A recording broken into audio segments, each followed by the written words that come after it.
Okay. Right. Come. Okay, I'll be covering for you a bit on the what we call as the F5 issue that will come into P3. Alright. Now, the first thing is you got to get something right. Is we don't expect candidate to have that kind of skills like F5 student. So you don't get a questions like, for example, I give you sets of figures and say, work out for me the mix and yield variant. Okay, you don't have that kind of thing. All right, but what you're having now is you're more like an interpreting the values that you've got and understanding the purpose of why we need this kind of thing in the business. Okay, so it's very strategic point of view, and this is a part that MA comes into P3, which I've extracted the syllabus for you. Now you have to understand, or at least I say you have to remember, from the budgeting perspective, how that budget standard costing become relevant to a businessman. Now I always look at it is you're a businessman, okay? See, end of the day it's all about business and it's all about money, it's all about profit. So you have to think from a businessman point of view, alright? Now, then we are looking at how strategic operational decision will link with risk. And of course, when we start linking with risk, this is where the decision making will talk about probability. And then we will start to look into what's the better way that we will do. Okay, so that's about how we link that into risk. Now then you will see that they have on and off some scenario based, like in your question 1 and question 2, where they will mix together with a short scenario that will ask you to evaluate decision, like whether you want to carry on with the product or whether you want to stop the division, whether you want to outsource. These are the things that they're going to ask you here. And finally, there's something about all these overheads and cost analysis like ABC. Now, Mr. Krishnan will cover this part with you.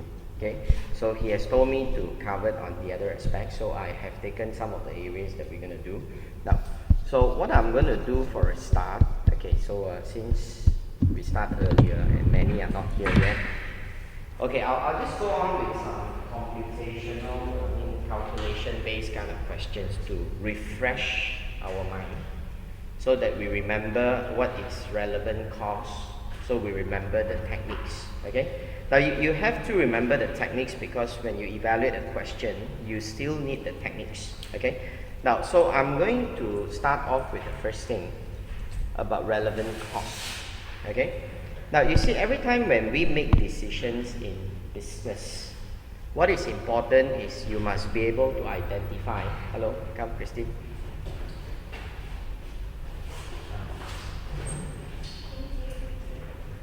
So you must be able to identify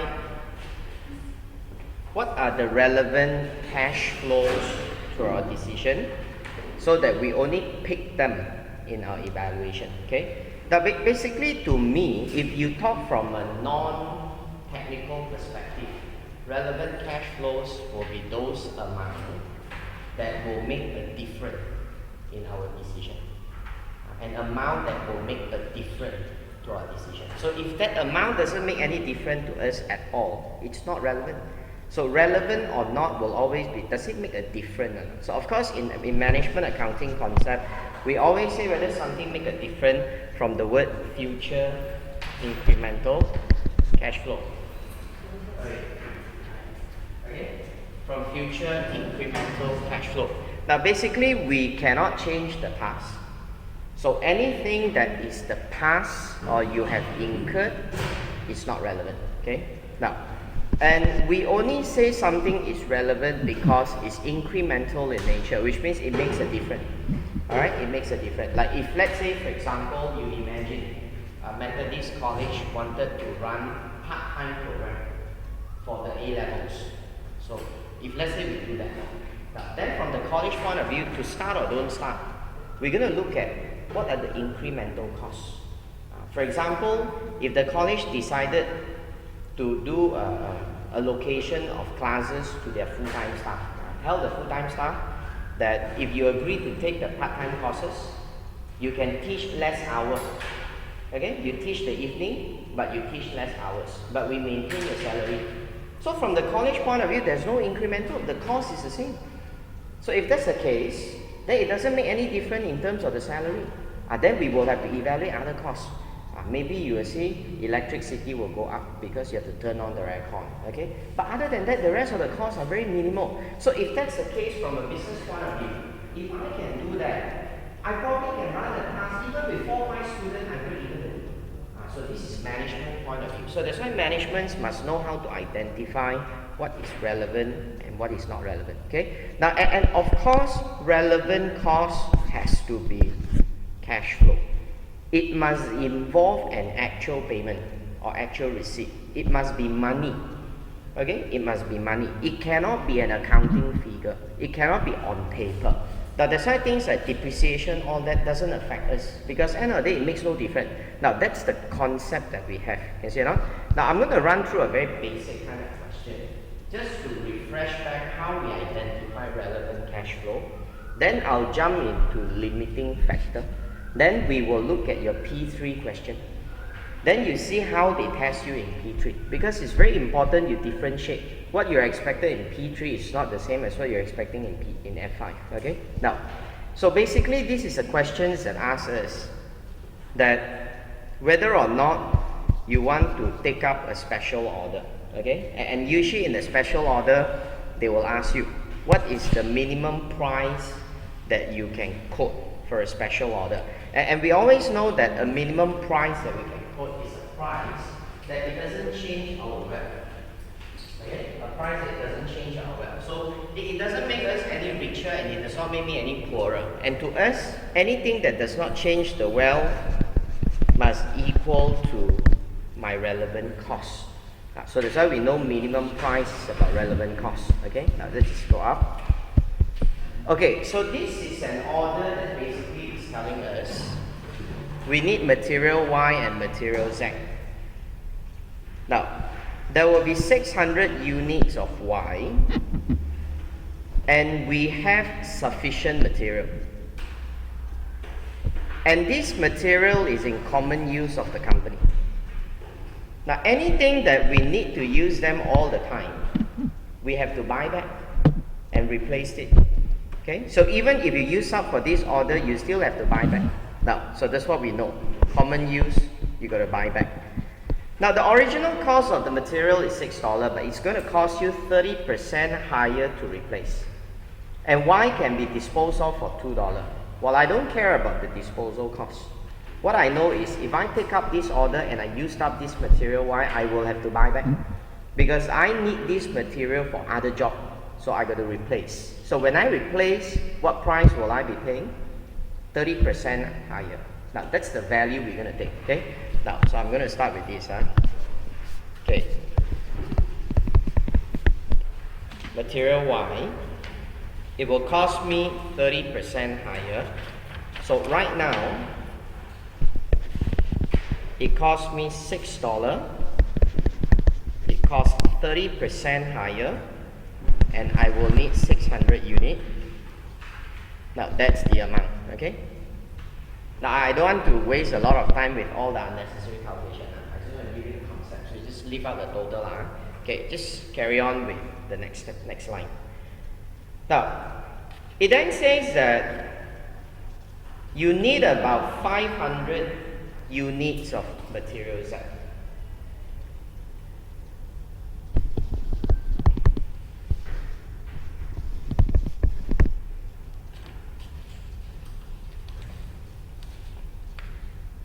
Okay, I will propose to supply you the video of this class so that if you think we are moving very fast and you need to watch whatever we write, you go back and watch the video so you don't worry about copying too much because we have very short time in the class. Okay, now let me just go a bit faster. Okay, so the next part is they say you will need 500 units of material Z.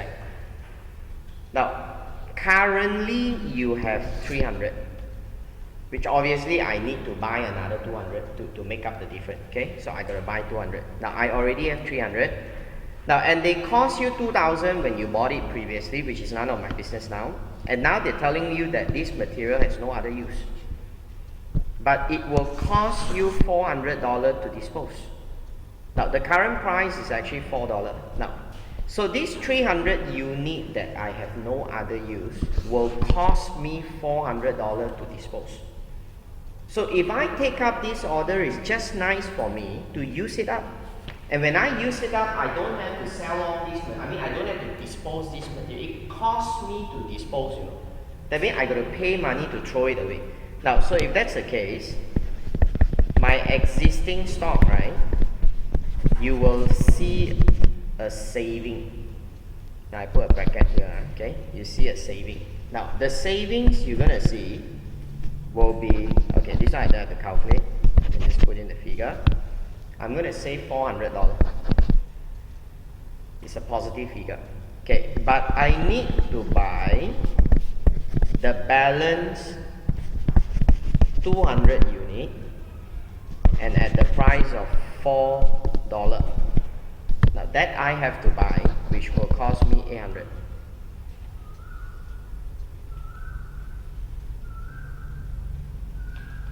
Alright? Now that's one paragraph talks about material Y and material Z. Okay, let's just go on to the next paragraph here. Okay, it says that this order will need about 200 hours of skilled labor that you do not have extra capacity at the moment. Okay, you don't have extra capacity at the moment. Now, how are you going to get the 200 hours then? Now, they propose you will have to reduce the production of other product so that you can free up the capacity of the order. Now, this is like if I say I want to run a new program. I want to do ICAW. But all your lectures hours full up. No hours already. How? So we say, okay, the only way is we cancel one of the subject. We don't want to offer this subject. We don't run. So imagine if that subject has students and generating contribution. If you don't run that subject, you're going to lose all that. So same thing applies here. So if you say that you're going to cut the production of X, you're going to lose the contribution from X just because of taking up this order. Okay? Now this is what you're going to lose. You're going to lose the contribution. Now they say it is estimated that 1 unit of X will need about 5 hours. And X has a selling price of $90, a variable production cost of $48, a variable overheads of $4, and Temple is now paying $6 for the skilled labor. Now, so we can see over here that your contribution will be 90 minus 48 minus 4. Okay, your contribution is 90 minus 48 minus 4.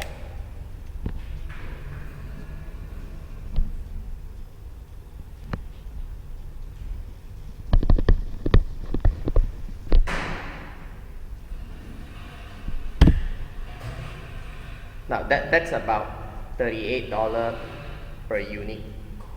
Now if you're going to cut production X to free up the capacity, the question now is how many units you're going to cut. Now we have 5 hours for 1 unit, and to take up this job I will need 200 hours, which means I must cut 40 units. So by cutting off 40 units, that means I'll be losing 40 times the 38. So 40 times 38 means I'm going to lose 1520. Alright? Now, so this is what happened. So your skilled labor, okay, you will lose the contribution of product X. Now that will cost you 1520. But remember, you're not just losing the contribution of X. You also need to pay the workers. Proceed. Sorry. Here. Okay. Now you have to pay the worker. So the labor will cost how much? $6 an hour, right? So if it's going to cost $6 an hour, then you're going to pay 200 times 6, 1,002. Okay? You're going to charge back the cost of the worker because someone will have to bear the cost. Right? So now the cost is borne by this project because we passed it over. Okay? Now that's what we see here about the skilled labor. Now if you see the third paragraph C,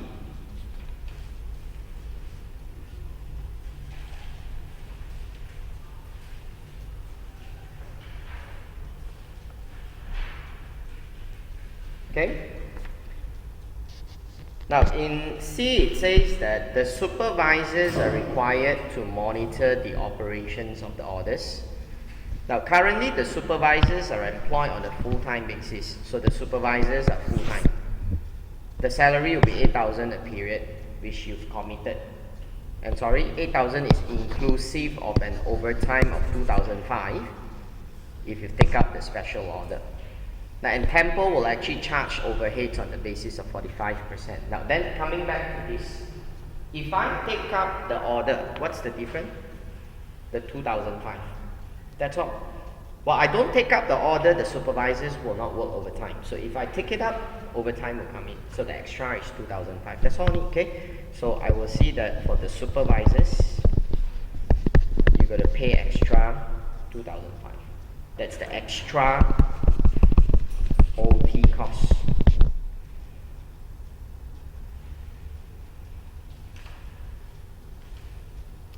Okay? Right, then D it says, there'll be other overheads to be absorbed by the contract at the rate of $20 per skilled labor hour.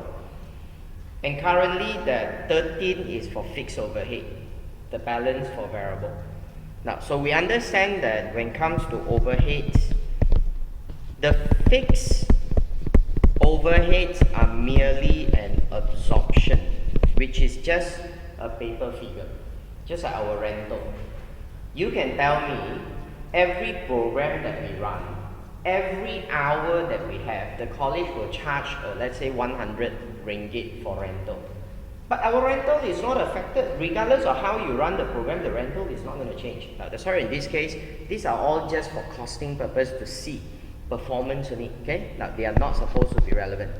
Now, but what is relevant is the variable portion.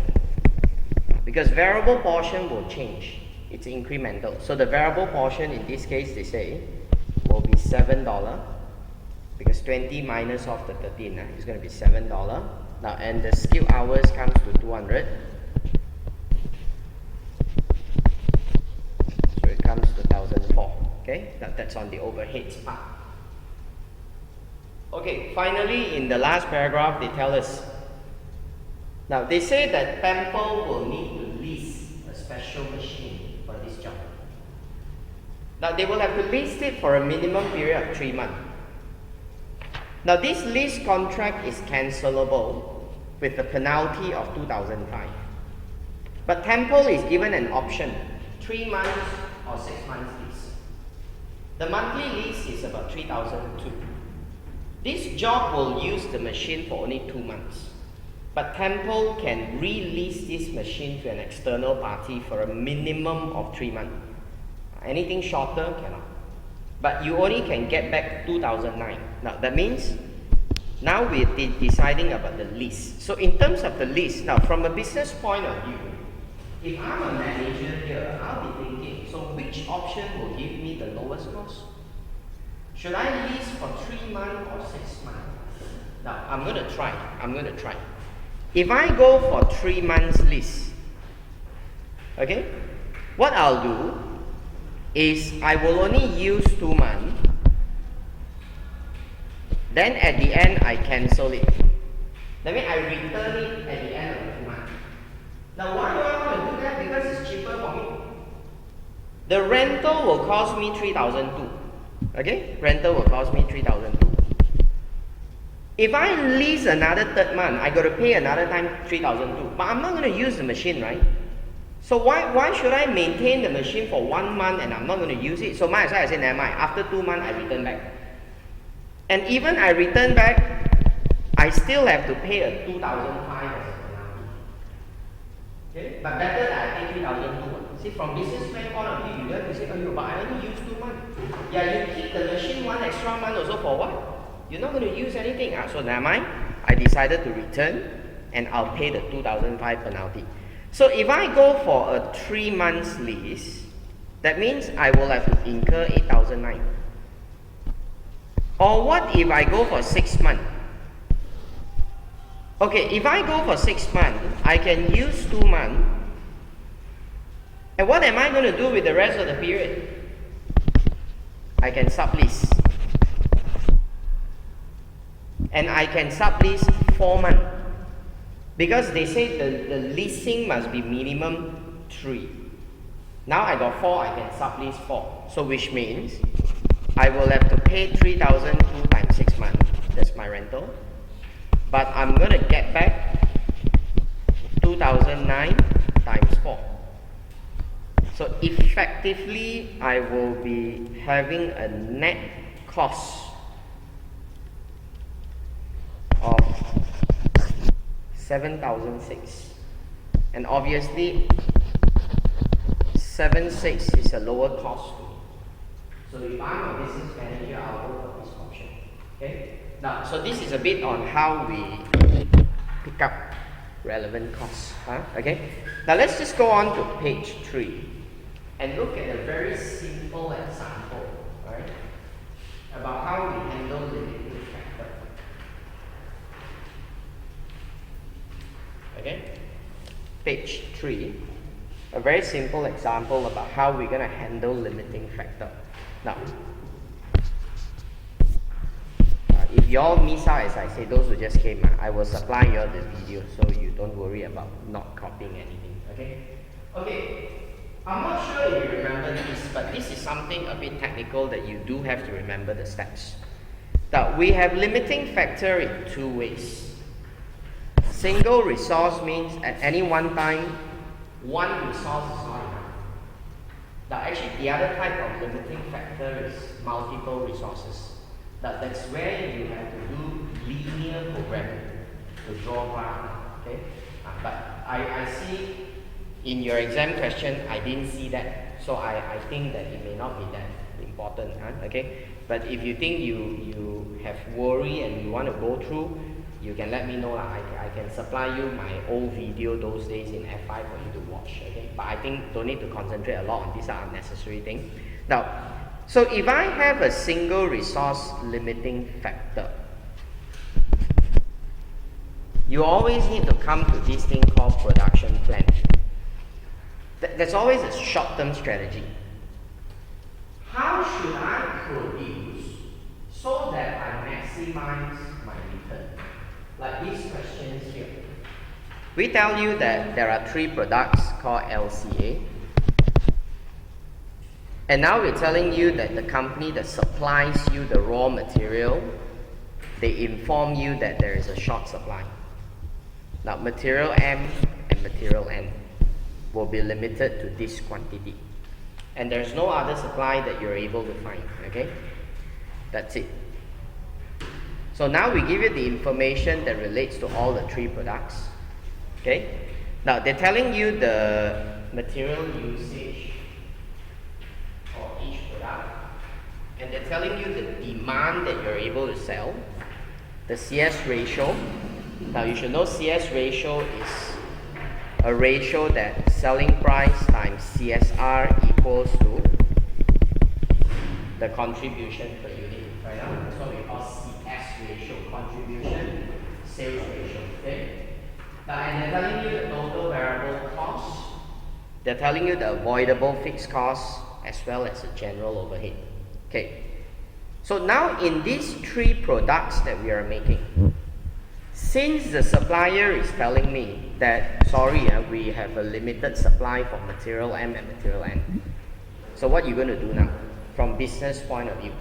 Now, first of all, as a businessman, imagine if my supplier call up and tell me, for this period, we will have to meet these 2 materials. Now, first of all, I will tell my staff, which one is not enough? I mean, you will work it out, right? I mean, imagine if I'm a bakery shop. Supplier tell me this year the flour supply limited, the chicken egg limited. That to me is which one is not enough? Is it both also not enough, or one is not enough, or both also enough? So you must find out. So that's why to me, I need to find out what's the quantity that I'll need. Okay? Now, and quantity you need. Now, I try not to write down everything because we just want to see the concept. Quantity we need will come from the unit you're going to make times the requirement. And in the event, ideally, the unit I want to make is at least I can sell my demand. Okay? Okay, so if I can sell my demand, that means I will need for L 1,004 times 3. 1,004 times 3. Okay, that's 4,002. 3,000 times 4, that's 12. 2,005 times 2, that's 5. Now, 4,002 plus 12,000 plus 5,000. That means I will need 21,002. And you're telling me you have 22,005. Well, I don't see you have a problem. Okay, you have plenty of M. There's no issue with this. Now, what about N? Okay, 2008. Alright, times 2, times 3, 9,000. 2.5 times 2,005, 625. Now, you'll be needing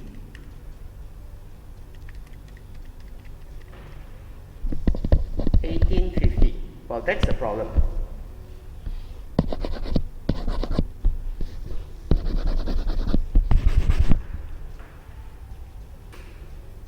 That's the problem.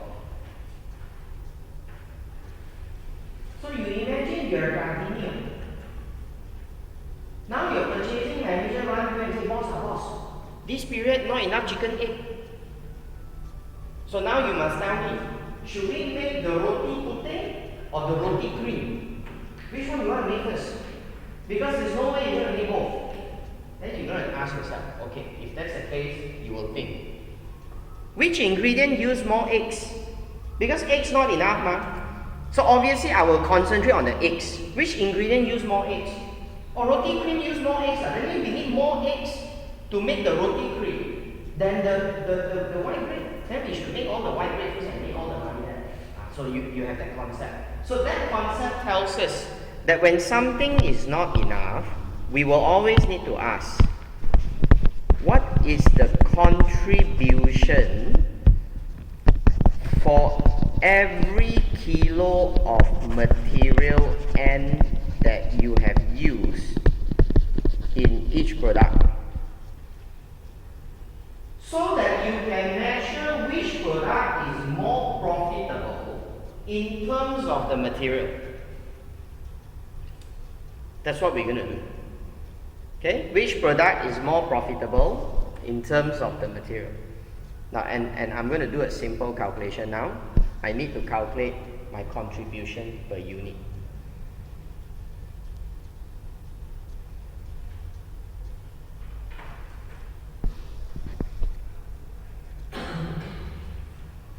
Okay? Okay, now just work out how much contribution per unit you're going to get for these three products. Now, I'm coming here again. Okay, L, C, A. Now, they only say how much is my variable cost per unit. Now, class, if your CS ratio is 35, then the variable cost over sales ratio must be 65. Correct? No? Okay? So if you tell me the variable cost per unit is 15.4 and 12, so I will divide by 0.6 because the CS is 0.4. So the variable cost must be 0.6, which is the other side. Then I'll get the selling price. Then I multiply with 0.4, I will get the contribution per unit. Now I can more or less assure you in your P3 you don't have this technical calculation. Yeah, I'm just looking at F5 questions to go through with you. Okay?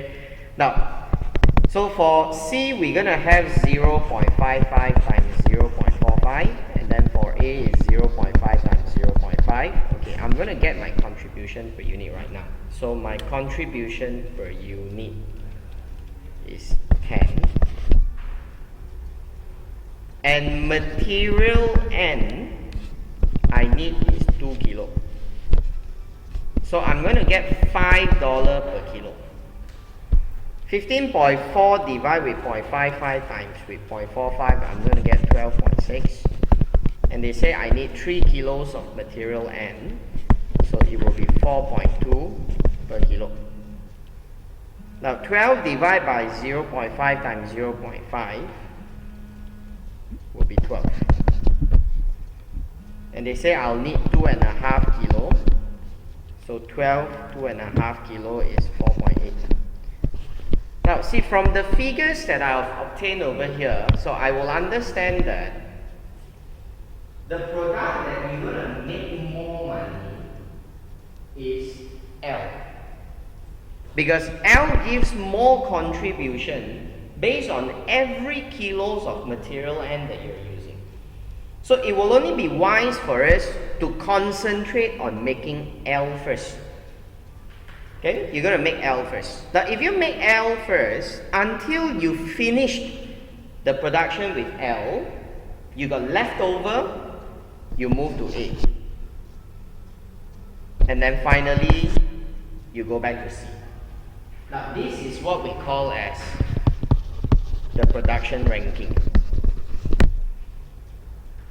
Now, that production ranking will then be important for us to allocate our resources. Now, you see, they tell us that material N available is 15,000 kilo.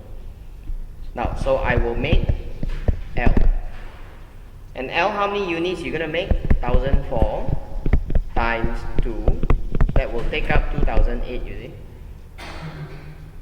Now then you're going to make product A. And product A will need 2005 times 2.5. So you're going to take out 6250. And now we are left with 5950. So you have to use up all these to make product C. And product C uses 3 kilo per unit. So with 5350 means you can only make 1983 times 3 kilo. So you will use up 5949. And this will leave you with whatever unit left, which makes not much of a difference, very small figure, okay? Now, so this is what we see here about how we determine the production plan. Okay, so based on the production plan, you must know at the end of the day how much profit you're going to make. See, to me as a businessman, it's always about profit. It's always about how much I'm going to have based on what I have this plan right now. What is my profit? Now, you're going to use that to evaluate. Now, they did ask in partly like calculate how much profit based on this production mix that you're going to have in A above. Now, so of course, your profit is very simple. You just take whatever unit you have, multiply by whatever contribution you'll be getting, and you minus out the fixed costs. Okay? That's all about calculating the profit. Now, I don't want to show simple figures, so I just explain to you. Now, what we're going to see here is the next part at the bottom. Okay? Okay. The next part, they say, consider this information. As a result of the shortfall, right, you received an offer from an external supplier that will sell you product L. And this company is going to sell you at $13 a unit. Okay? It's going to sell you at $13 a unit. And this means you have to stop the production of L in your own factory. And you must buy entirely from this supplier. Now that is the term. This guy come to you and say, hey, I can sell you product L at $13. But if you enter the contract with me, you cannot make L. You have to buy from me. Now, do you think it's worthwhile to outsource a contract like this? So what's your evaluation going to be? We think from businessmen, we don't talk about management accounting. Forget about your F5, talk about business. T3 is business, that's why it's got business analysis. I'm going to be a manager, I'm going to look at my business. This guy come and tell me, sell me at 13. The first thing I'm going to ask, is it cheaper than my own cost? That's the first thing you must ask, right? I mean, if you're going to sell me at a cost is more expensive than mine, why should I consider the option? I must be stupid to buy from you, right? Now, so I look back. I say, okay, you're selling me at 13. Wow, my cost is 15, you know. I make myself, my cost is already 15. And you come and tell me you can sell me at 13. I think, brilliant, that's cheaper than mine. Okay, fine. You think it's cheaper than yours. You are start to think, maybe I should just pass this to you and let you make. Okay, if I pass this thing to you and let you make, the next questions we're going to have is, who is going to absorb my costs? Because my factory is still there. You're not making everything for me. If you tell me, you can come to me and offer me product L $13, product C $12, product A $10, then I will say, congratulations, I sell everything. I buy all from you, I will close down all my factory. I don't even need to run the factory, you're even cheaper than me. But no, this guy only come and tell you, we only offer you one product. C and A we cannot offer. And you want me to stop the whole production of L. It's not that I can do a bit and buy a bit, you know, I must stop the whole thing. When I stop the whole thing, my next question as a businessman is, who is going to bear my overhead? Can it cover or not? Now, how do you evaluate that? Okay, so my evaluation is very simple. Right now, how much profit I'm going to make?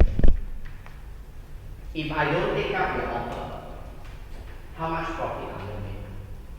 Okay? So this profit must be answered from part B. Because that's what you're doing right now. Right now?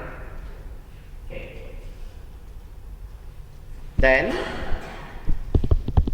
if I accept the offer,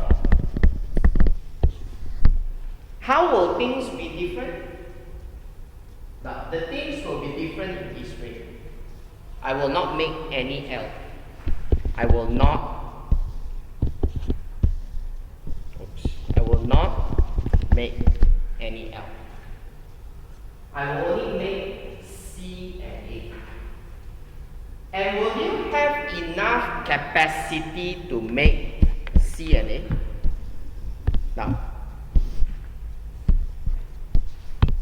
if you don't make L, you're going to free up 2,800 kilo.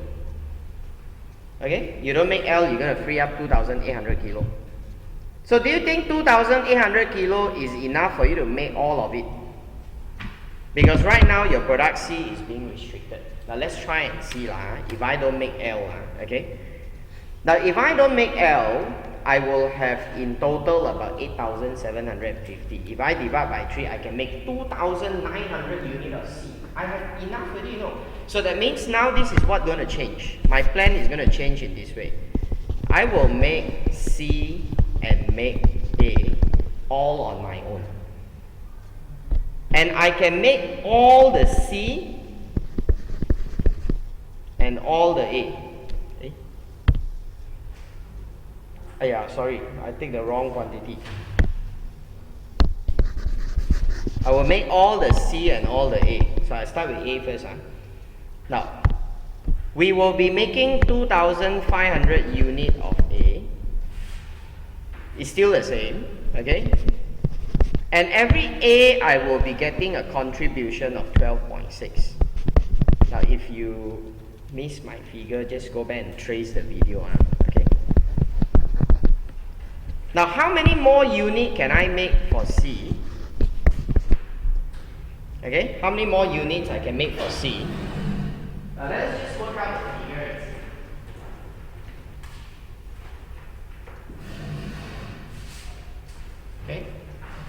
Let's just work out the figures and see.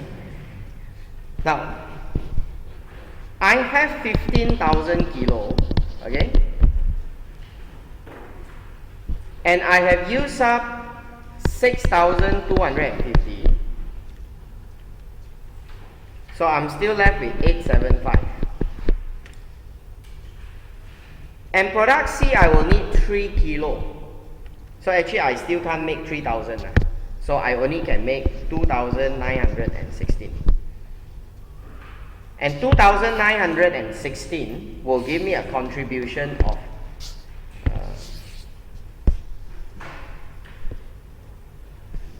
12 and 12.6.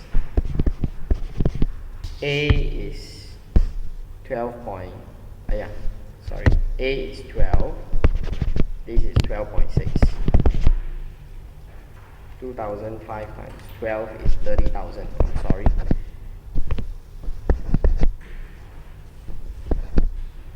Okay, 2,916 times 12.6 will be 36,000. Now, this is what I'm going to get from making on my own. Now, what about from L? Now, from L, you actually sell the product at, what's the price now? 15 divided 0.4. You're selling it at 37.5. That's the selling price, you know. Okay, 15 divided by 0.6. 25. Okay, you're selling at 25. And now this guy is offering you at 13. That means you're having $12 for every unit. And you can sell 1,400 units. Now 12 times 1,004 means you're going to get 16,008. Now this will give me my total contribution of 83,541.6. Now then what about my fixed costs? Now you can see that we have some specific fixed costs for product A, product C. Product A is 11,000. Product C is 10,000.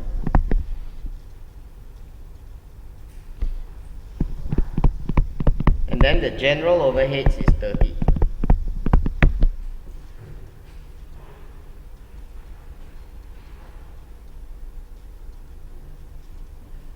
Now, you're going to get this profit. So, look at the profit and then ask yourself which one is better. Is this better or this better?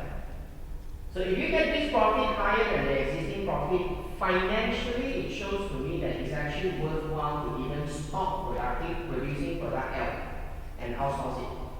Okay? But if you find that the profit is lower, then it shows that it's not worth it. Now, whatever the figures is at the end, is just how you use the figures to come up with a conclusion. Okay? Now, so I'll give you some ideas on how we use numbers so that we can interpret and come to a decision. Okay? Now, in your P3 exam, they will not just look at the numbers. They are more concerned from business perspective, that besides the numbers, what other issues that will affect you? Okay? Now, it's like, for example, if you ask me, if I'm a businessman, I will look at a couple of factors. Number one, how reliable is this supplier? How long can you offer me at this price? How sure you won't change the price? What about future demand drop? Right now you're assuming the demand is good. What if the demand drop? Okay? There's a lot of things I'll take into account. So it's like you cannot just look at one side and look at the numbers and make decision. Of course, numbers will give you some basis, but you always take into account some other factors. Okay? Now, I'm going to bring you to your P3 question and let you have a feel. This is what they expect you to do in the exam. Okay? Now, you just flip to this page. Sorry, I don't have a page number. After page 5, you see the first page. Eco car. Okay? Eco car. Now, I won't be touching on the P3 element. So those that talks about the P3 element, we just forget it. Now I just want to concentrate on the third page from the heading called Outsourcing. So that's my part. Okay? Now, they asked in part D, evaluate the financial and the non-financial case for and against. Okay? So you have to tell me both the reason for as well as against. If not, you are not answering the question, right? You must give me the reason for as well as against.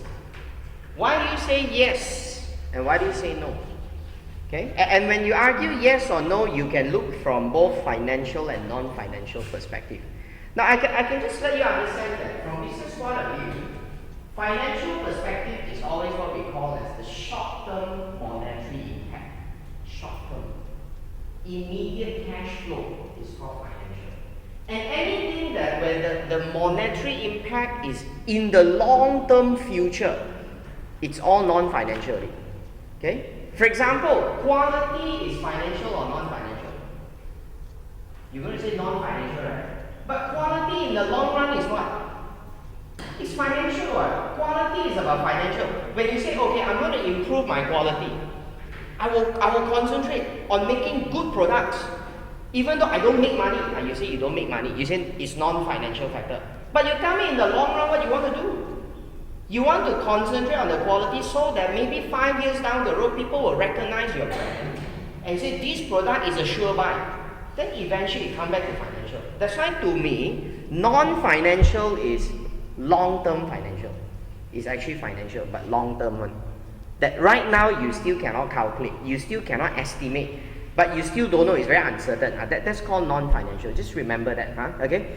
Now, so they say that Universal Motors is considering outsourcing to Ecolite model, the overseas manufacturer, while they want to retain the in-house production for Eco and Eco Plus. Now, they are asking you if they want to outsource to Ecolite, okay, outsource Ecolite, but they will maintain Eco and Eco Plus. This one, outsource. This one, you make yourself. Come out with your answer. Do you suggest them to outsource? Why and why not? And at the end of the day, you always must give a conclusion, you see. Because in business, you cannot just tell the guy that, these are the reason yes, these are the reason no. Then the guy will say, so you want a yes or a no? So at the end, you still have to come to a conclusion. What is the best choice you believe that you should make now? Okay? Now, the story starts like this. We will not read the rest of the story. It doesn't matter. Okay? We just need to have some ideas from this case scenario. To address the first internal weakness, Universal Motors is considering outsourcing the manufacturers of Ecolite to an overseas company. Now, information relevant to this decision is presented in figure number 2. The potential manufacturer has quoted a production price to Universal Motors at $3,500 per car. They will make Ecolite for you. They're going to charge you $3,500 per car. The manufacturing plant is approximately 300 miles from Irvine, which includes crossing 40 miles wide Gulf of Berang. So they're telling you the distance. To me, the distance, which can be a non-financial factor. Because if you're going to sell a product, okay, and you're going to manufacture far, far away, the transportation is a risk. The transportation is a cost. Why that Apple serve all the Asian market from the plant in China? Why not they go and make all the product in US and sell to the whole world? Well, it's not because China is cheap. It's because China is near to all the sites here. And you think and see, if you place an order, you want to buy an Apple phone. For me to ship a phone from US all the way down to Malaysia, compared with China ship to Malaysia, which is cheaper? Is China going to make a lot of difference? And because they can make in China, I don't even have to bother about maintaining stock in Malaysia. You imagine if my factory is in US. So in order for me to make it more efficient to serve my Asian market, what I'll do is I maintain a warehouse so that I can put part of my stock here. So maybe I maintain a warehouse, maybe choose one of the place, Indonesia or Singapore, where we maintain a warehouse. But putting a warehouse to keep stock to me is very dangerous because it's technology product. As things go past, the time pass, the thing get obsolete, all the stock I cannot sell, what am I going to do? That's why they're smart. They outsource it to Foxconn. Then Foxconn will handle all that and they'll sell to you. So they manage a lot of risk from this aspect. So that's why these are examples of different consideration, which is not just about money. Okay? Now, they say that there are about 112 production hours available in total in a week at the Lax Lane site. 7 days per week, and they run on 2 8-hour shifts, which you can use it for any combination of the 3 products. That's the capacity that you're having. 112 production hours capacity. The weekly overheads will come to about 35,000. If you outsource E. coli, this overhead will fall by 1,250. So to me, this is the avoidable overhead for this product called E. coli. But every car that the supplier make will transport to you, and they will have to charge you $250 transportation cost. And because this cost is already per unit basis, it's a variable cost. It's not a fixed cost like every time we transport, we charge you $5,000 regardless of the car. No. We charge you $250 per car. So to me, this is a variable cost. So now they give you simple numbers. They tell you the selling price of the car, the variable cost of the car, the weekly demand. It's all based on per week. The analysis is just per week because the idea is very simple. If the figure made up in a week, it will be the same figure for a year. The only difference 1 week and 1 year is multiplied by 52 only. So that's why now the manager said, never mind, we just use weekly analysis. Enough of it, okay? Now, so the weekly demand is this. And they tell you how many hours you need to make the cars. Based on all that, get some numbers out. Should you outsource or try? From business standpoint, don't think about F5 or you have P3, there's no more F5. You just put yourself as a businessman what you're going to do. And see whether you can adopt whatever knowledge you've got just now and apply into questions like this. Okay, now I give an idea of what you're going to do. Now, first of all, if I'm a manager, if someone offer me and say that they will make a product for me, my first question is, do I need your service or not?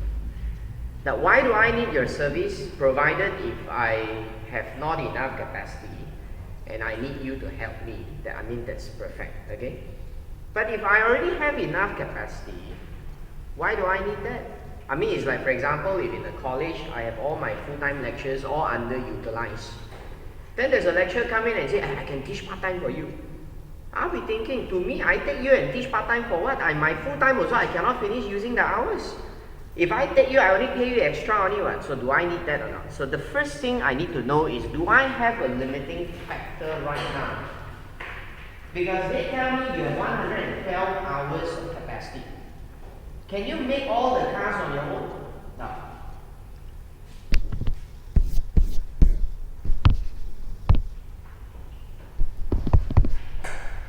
Okay? It's based on your own capacity. Okay, I hope you don't mind I don't arrange the answers in proper presentation. figure. I just want to be fast. Okay.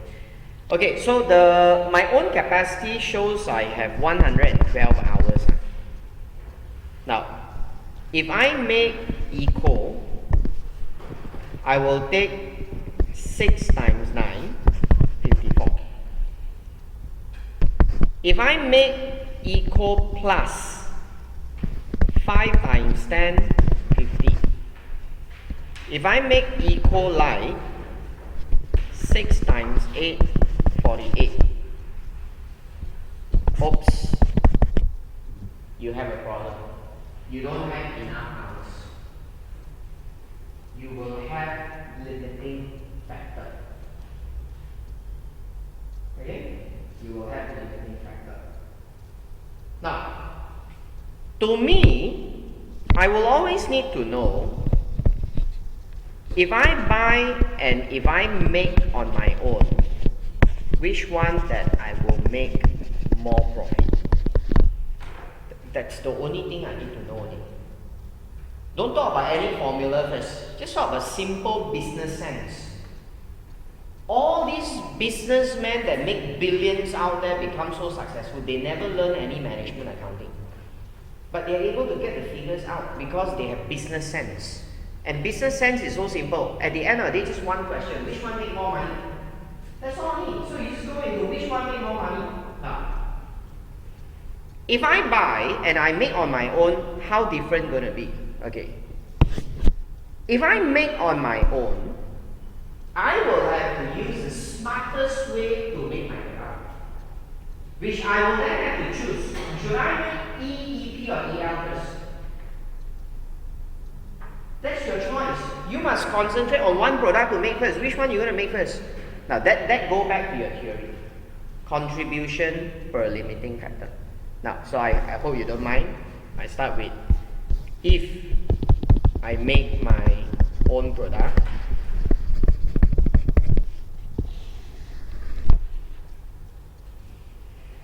now E, EP and EL, right? They already say the contribution. Now they didn't give you, so I gotta calculate 2999. Okay, and then this is also 2999. This is 2499. Correct, na?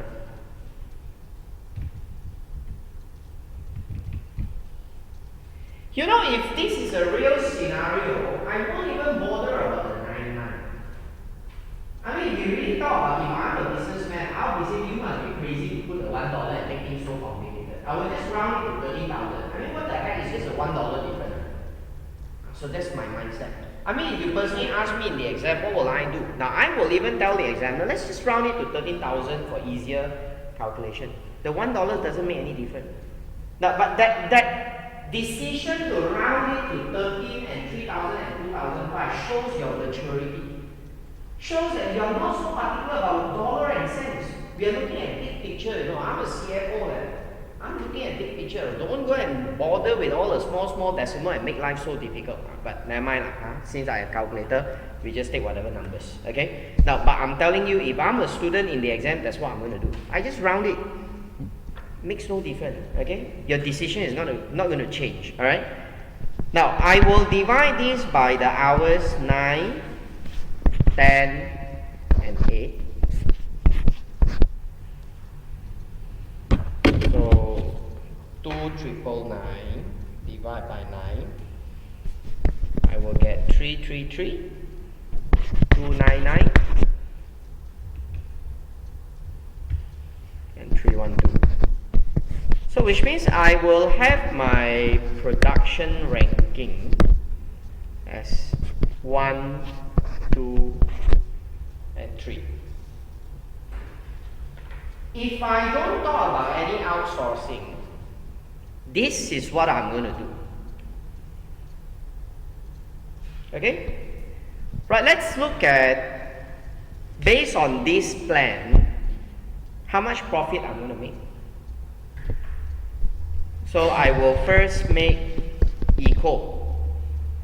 Okay?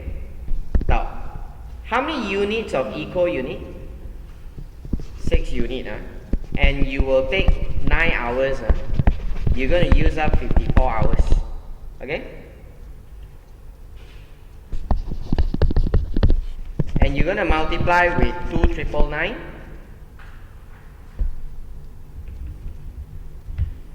You're going to have 17,994. Okay? And I'm going to make EL. Now EL means I will need to make 8 unit. 6 unit. And you need 8 hours. You're going to use up 48 hours. And each unit you're going to get 2,499. So 6 times 2,499, you're going to get 1,4994. That's your contribution.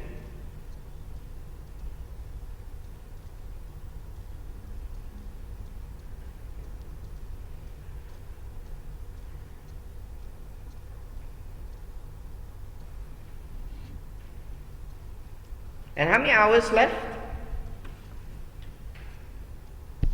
Now, we're going to have 112 hours. We have taken 54 and 48. I'm only left with 10 more hours, And I see 10 hours are exactly just nice for 1 unit of Eco Plus. Finished. Just nice. 112. And that means I will have 2,999.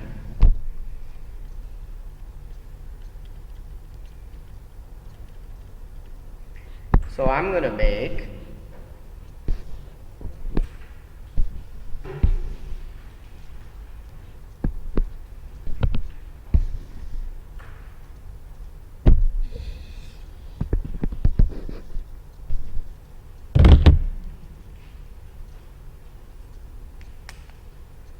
$35,987.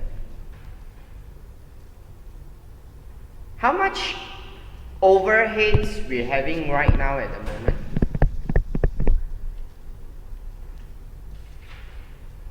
$35,000.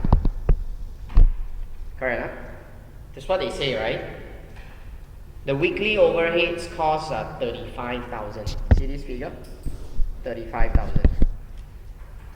And right now you're telling me that you're making 35,987 from this present situation.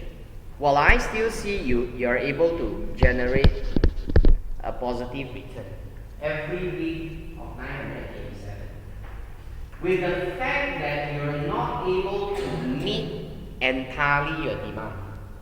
Okay? Now, that's my current situation. So if I'm a boss, I will know this is what I have at the moment. But you cannot come to this so-called decision, this figure, if you don't understand limiting factor. Because if you don't have that, you will not even think of how many hours you have, which product you're going to make first. See, a student who never think of limiting factor, what they will do is they will just take all the figures and calculate how much profit you have in total. Now that shows your answers are not practical. Not practical in the sense that you don't live in the question. You're outside the question. You're just using your own imagination with all the figures. That means you don't feel it. But if you tell this to a businessman, the businessman will first of all talk about capacity, because he'll say that, can I make so many cars or not? Now that's why we say business sense is the answer.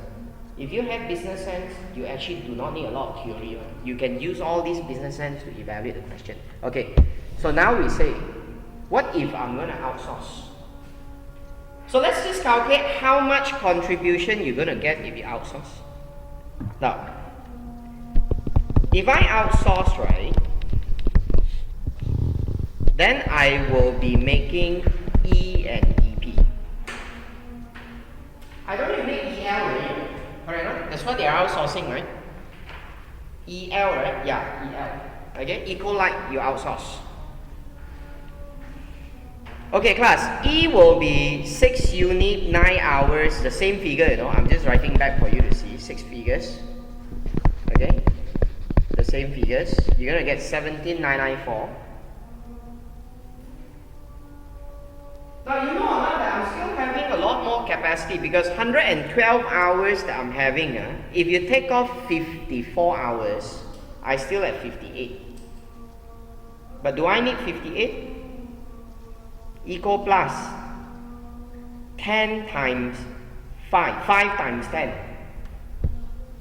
5 times 10, 50 hours only. What I mean, I still have extra 8 hours that I won't be using.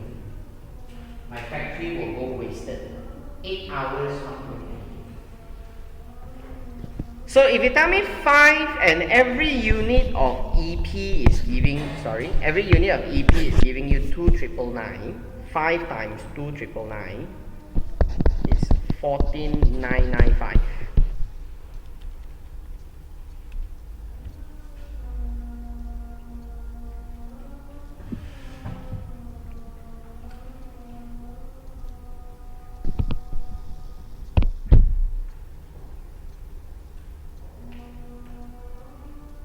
Okay, now that will be the figures you're gonna get.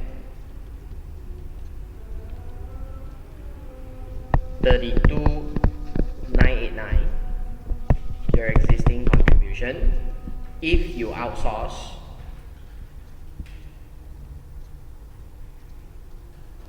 Now, what about contribution from EL? So the contribution from EL is you will be able to buy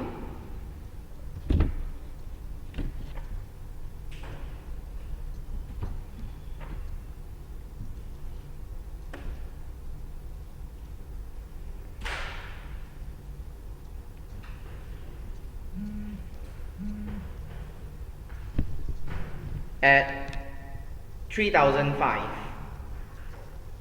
instead of 4,005. You're gonna buy 3,005. So 6,999 minus 4,005. Sorry, 3,005.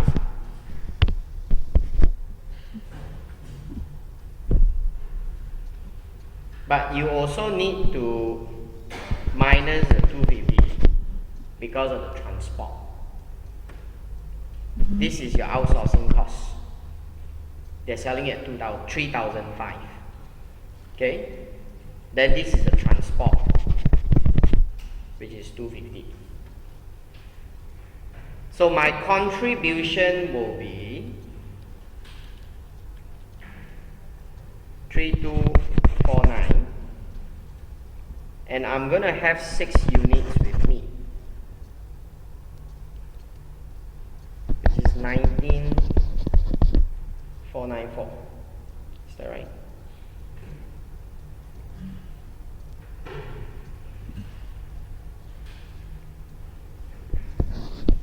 And overhead wise,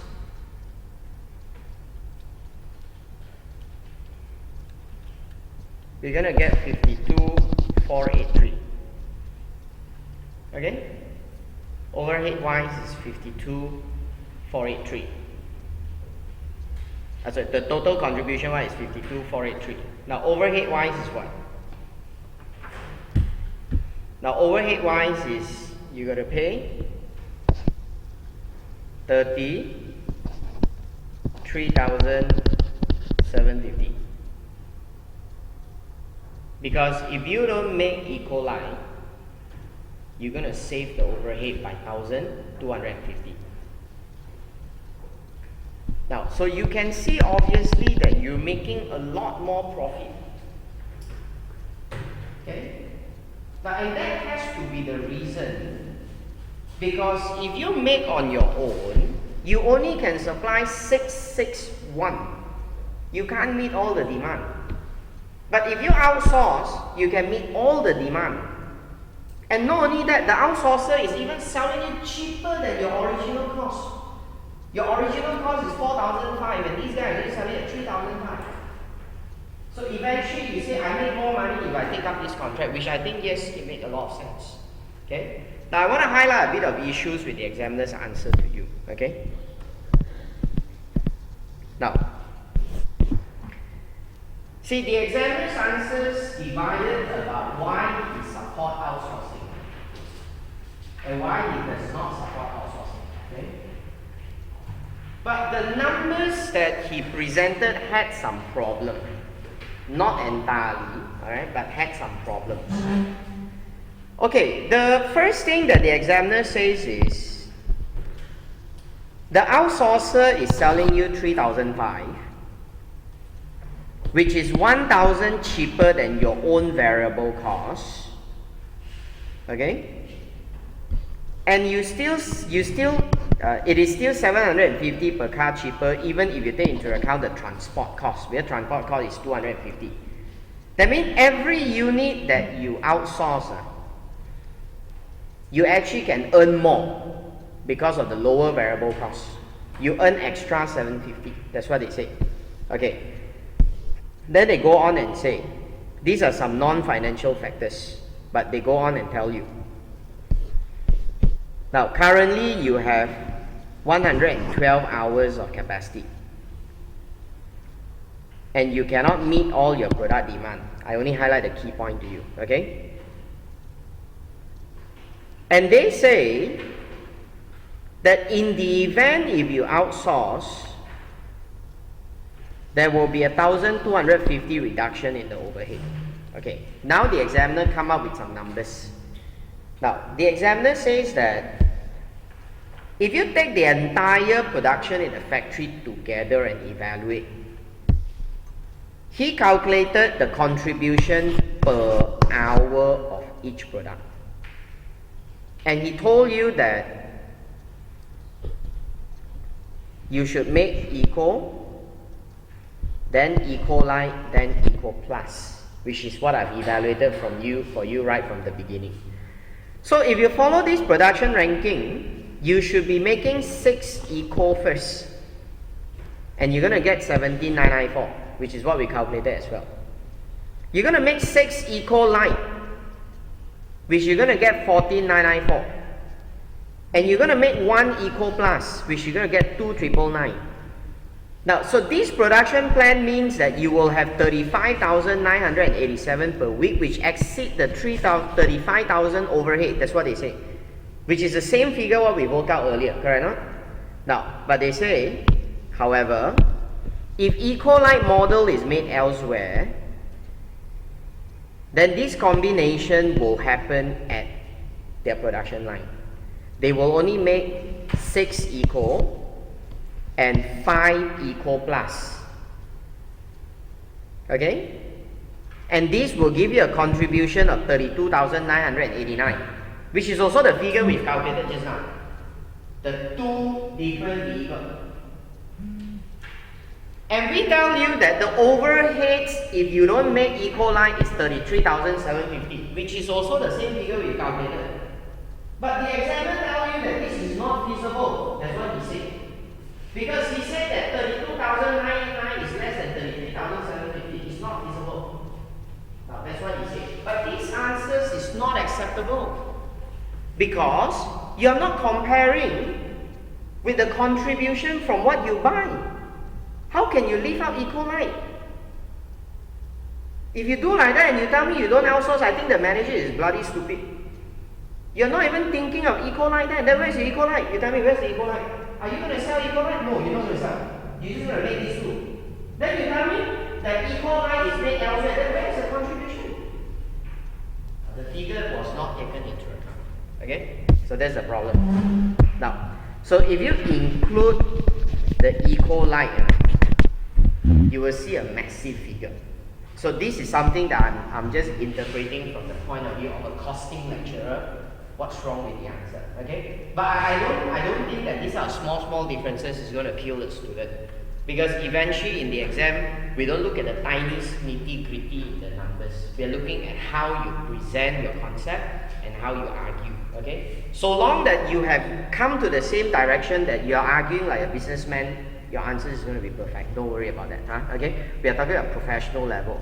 We are looking at the maturity of the argument. So I would say that it will be a financial reason to outsource. You're going to make more. Alright? Now, that's what I'm going to say. It's a financial reason to outsource. But I'm just analyzing what's wrong with the number. If not, when you see the answer, you say, hey, how come my number is so different? Now, my number is different with the examiner because examiner forgotten about the equal So that was the problem with the number, okay? Now, so financially, it's good to outsource. But obviously, the non-financial thing will come in. Now, what's the non-financial thing? Now, to me, if you do outsourcing, I'll be looking at, for example, technology transfer. Because you're talking about manufacturing car. What if there are certain know-how that all the while you've been keeping with you, but now you want other people to do it? You will have to pass the know-how. That means you open up the secret. So what if eventually that fellow was not honest? Take your secret and then later use it for his own business. You can never protect yourself from this sort of risk. So you may have this sort of issue. Okay? The transportation is issue. The quality control is issue. Because you ask people to do, you cannot expect it's exactly the same as what you're doing. So all this could be the argument of why I think I should not outsource. And right now, outsourcing seems to be a good thing. It's because I'm running almost at full capacity. What if the capacity dropped? Because you're looking at per week. What if in the future that there's no demand? Economy is very bad. Then how? So all these could be things that you have to put into account. Okay? Now, so that's the first thing that we see here about outsourcing. So I hope you get an idea. Okay? Now I'm going to bring you to one more example.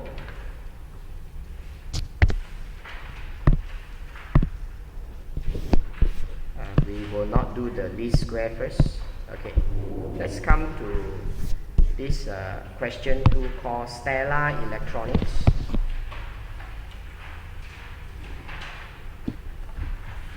Okay, Stella Electronics.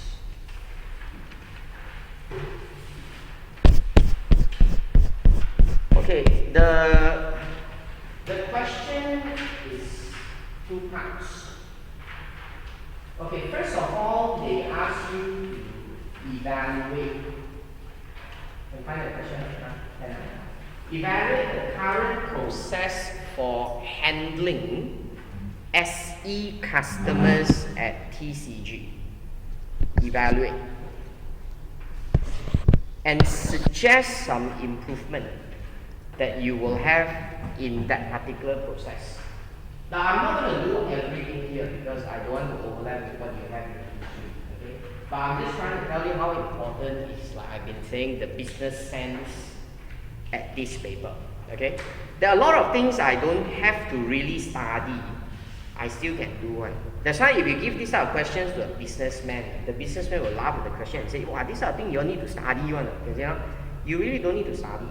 You just need that business sense, okay? Now, they ask you to evaluate the process and suggest some improvement. Now, when I read the question, I can only see that you're asking me to look for the problem.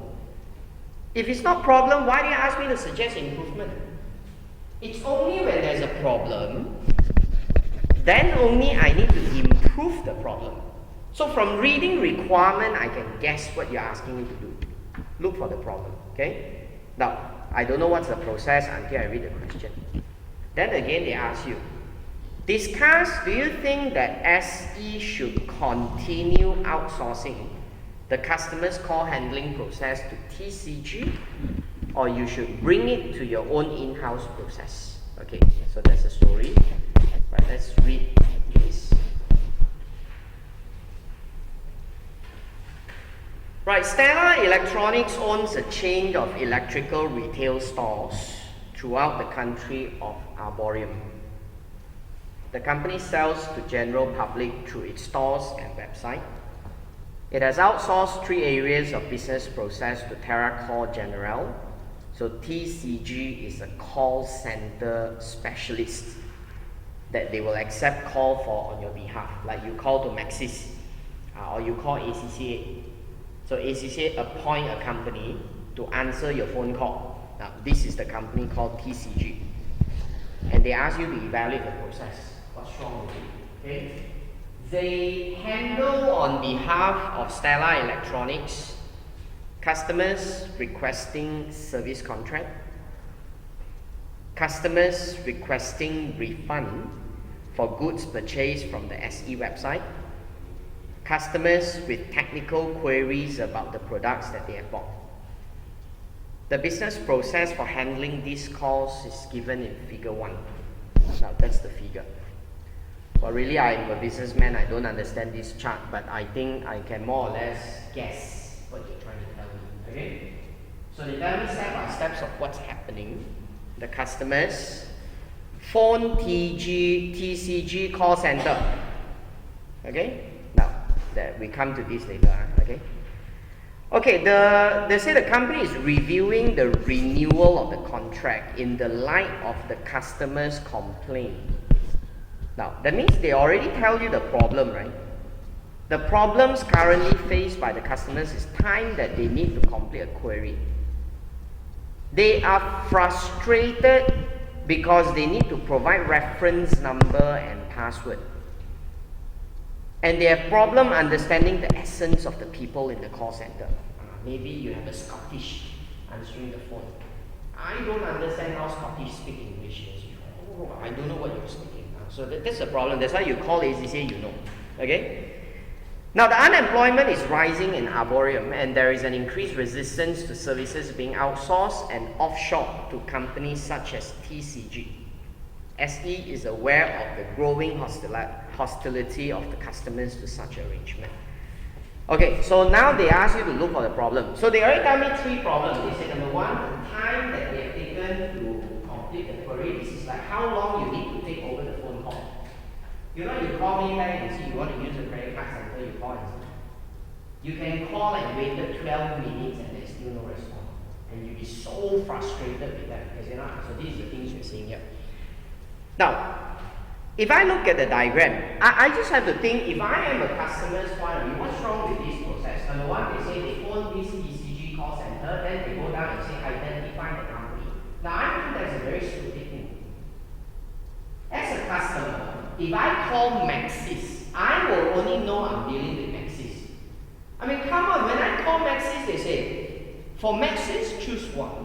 For Cellcom, choose 2. For Digi, choose 3. I'll be thinking, hey, hello, I'm calling who? I mean, why do you bring me to a choices? You shouldn't. So I would suggest you should have a dedicated number. A number that your customer call, you directly go inside, you skip this step 2. And you're going to save time. Okay? Now then they ask you to identify transaction types. Because there are 3 types of transaction. So they say you can talk about discuss the contract, or you can talk about request a service contract number. Then if they can confirm the number, then you can see what they're going to do. They can talk about refund, okay? They can talk about technical. Now, see, I realize that there are 3 things they want to do. They want to talk about refund, contract, and technical inquiry. But I look at it, it takes so long for them to reach that. Okay? So you should understand which service that they are more likely to call up, and always give them the first choice on that service.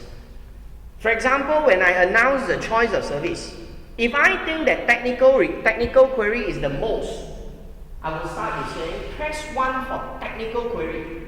So you don't even need to listen what is 2, what is 3, you press 1 again. You save a lot of my time.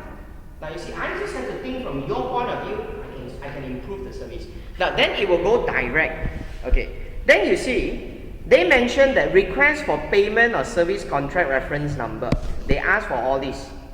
Now when they ask for all this, then they say you must give the customer's detail.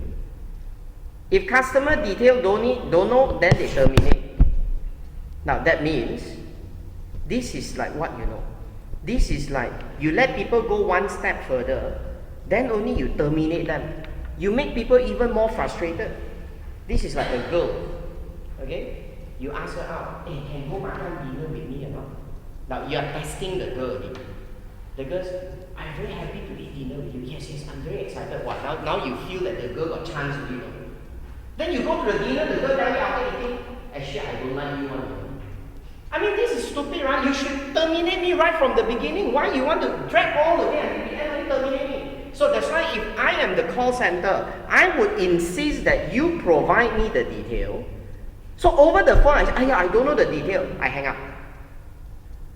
Rather than I go until the end, please give me a password. Now only you ask me. See, this makes so much sense. So that's why your process all wrong. So they jumble up everything. So I would suggest all these for them to improve the call process. Now, this is not so much on costing, okay? But it does go back a bit on how you should plan about your processes to make things more efficient. Now, so this is what they say here. You should evaluate the current problem, which to me, I already say what's the current problem, okay? Then you give some suggestions on how you're going to improve it, all right? Now, and you also know that not everything must go through the call center. That's why you see banks are diverting their traffics. They don't want you to call the call center. They go for a lot of online self-service banking, all right? So these are examples of what they do, okay? Okay, let's just come back to the story again. Okay, they say the call center processing will be in this way, that you must read with figure 1. The process is initiated by the customers telephone them. They will offer call center service number to the number of companies, and then they'll ask which company that they are phoning, and they will route them to the support. Then the operator will ask them what is the call all about. There are 3 types of transaction. The caller who wish to discuss service contract are passed immediately to the contract section. Now the service contract options are discussed, and if caller decides to buy a service, then they will raise it in the next activity. Now when they raise service contract and details are emailed to customers, if they decide not to have a service contract, then the call is being terminated. Now for all other transactions, they will ask support, they will ask the customer for their payment reference number and service contract reference number. Now again, if they cannot supply, then the call is terminated. Now, if the reference number is provided, then the customer support team will enter this into the computer system. The computer systems will retrieve the customer's detail, and these are confirmed by the support team member with the customers. I mean, of course, if you tell me, what I will say is you must give more option. I mean, imagine you call up Maybank Credit Card Center, then they ask you, can I have your credit card number? I don't have the credit card number with me right now. Then sorry, I cannot help you. You better park your car one side and take your credit card number. That's the only way I can do. Well, then I think this is stupid. Now that's why they say, never mind, you don't have credit card. Do you remember your IC number? You give IC number. Okay? If IC number also you cannot remember, I cannot help you. But you shouldn't forget this thing. So that's why you see, this is how I can give a choice to make things better for the service. Okay. Now then they say if they fail to give correct password, then they will also have the calls being terminated. Now, which again, this can be frustrated. Now you see bank, for example, the bank will ask you, do you have a telephone pin? Yeah, I have. Okay, then I'll pass you to key in the telephone pin. So they pass me, I key. So I press 6 number, come out wrong, come out wrong, I try 3 times, also wrong. Then suddenly I hear, then the next thing I'll curse, I'll say, bloody hell, this fella, how they do service one. But if after 3 times wrong, the customer service pick up and say, sorry sir, but you have entered wrong telephone pin. What can I do for you now? Then they say, I can do a manual verification. Can you give me your mother's name? Can you tell me a credit card limit? So then you offer me a solution. Then I won't feel so frustrated. Can you see or not? So you must think of all that. This is how we can solve the problem. Okay. Now, so again, they're talking about what's wrong with the process. Now, if the password is correct, they will process. And if they need a refund, they'll process the refund. Then if the password is correct, if they have a technical query, they should pass a technical support who log and resolve the problem. Now, and you see, technical query is something technical. Then why on earth you want my reference number? For example, if I buy a car, now I'm driving a Porsche. Now my Porsche got problem. You ask me for my reference number. At the end, I susa give you a reference number. You will still ask me, so what is your problem? I say, I hear some funny sound in the car. That means the funny sound in the car has nothing to do with me as a customer, right? You can just solve from the beginning. So this shows to me that the systems, the process that they arrange it is stupid. Because technical support can start from the beginning regardless of who you are.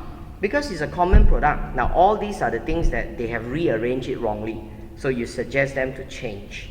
Then customers will not feel so angry.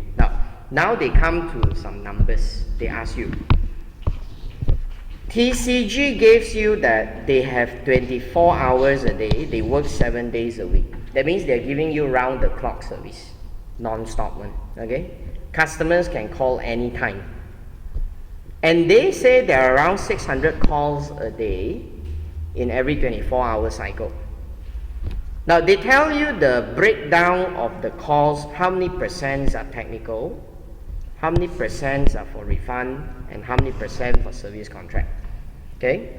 Now 30% of the customers do not know their payment, and 5% of their customers who know their payment or service reference are not able to remember the password, which means these are definitely rejected one, you know. Okay, they are definitely rejected. Now TCG charge $1 for every call they take, not resolve. Call up at the end, hang up, also call take already. So that means you're gonna have a lot of wastage, right? Because you think and see, out of 100%, there are 15% for service. That one don't need reference number. They are calling in to buy a service from you. That means 600 times 15% is how many? 90. Correct enough? Yeah, you have 90. These 90 calls sure will handle one. But the balance 85%, which is 510, okay? 510. Now in this 510, you're telling me that there are 30% who do not know the number. That means the 510, you will minus out the 30% first.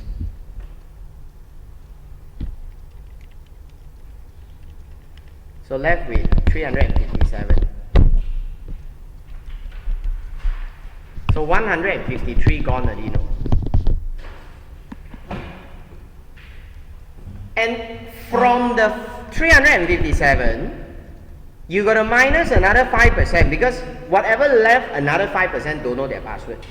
So that means 357, another 5% gone is around 18. So 153 plus 18, that means it's around 171. These are money wasted. They call up, they cannot get their problem solved, and you still got to pay. $171 you're paying per day for wastage. That's a problem. Okay? I mean, if you ask me, I'm telling you this is a problem from the numbers I see. Okay? Now, TCG has 10 staff dedicated to this company, Stella Electronics. And they say in the 10 staff, they give you 6 in the support, technical support, 1 in the contract, and 3 in the SE support. Now, SE calculated, if they want to employ 1 staff, they will have to pay about $50 for 1 equivalent employee to work 8 hours. Now, I need a number. Give me a figure from whatever you see. Do you think I should maintain my contract with TCG, or I want to take back and do it on my own? Now that's my question. Do you want to maintain with TCG, or do you want to do your own call center now?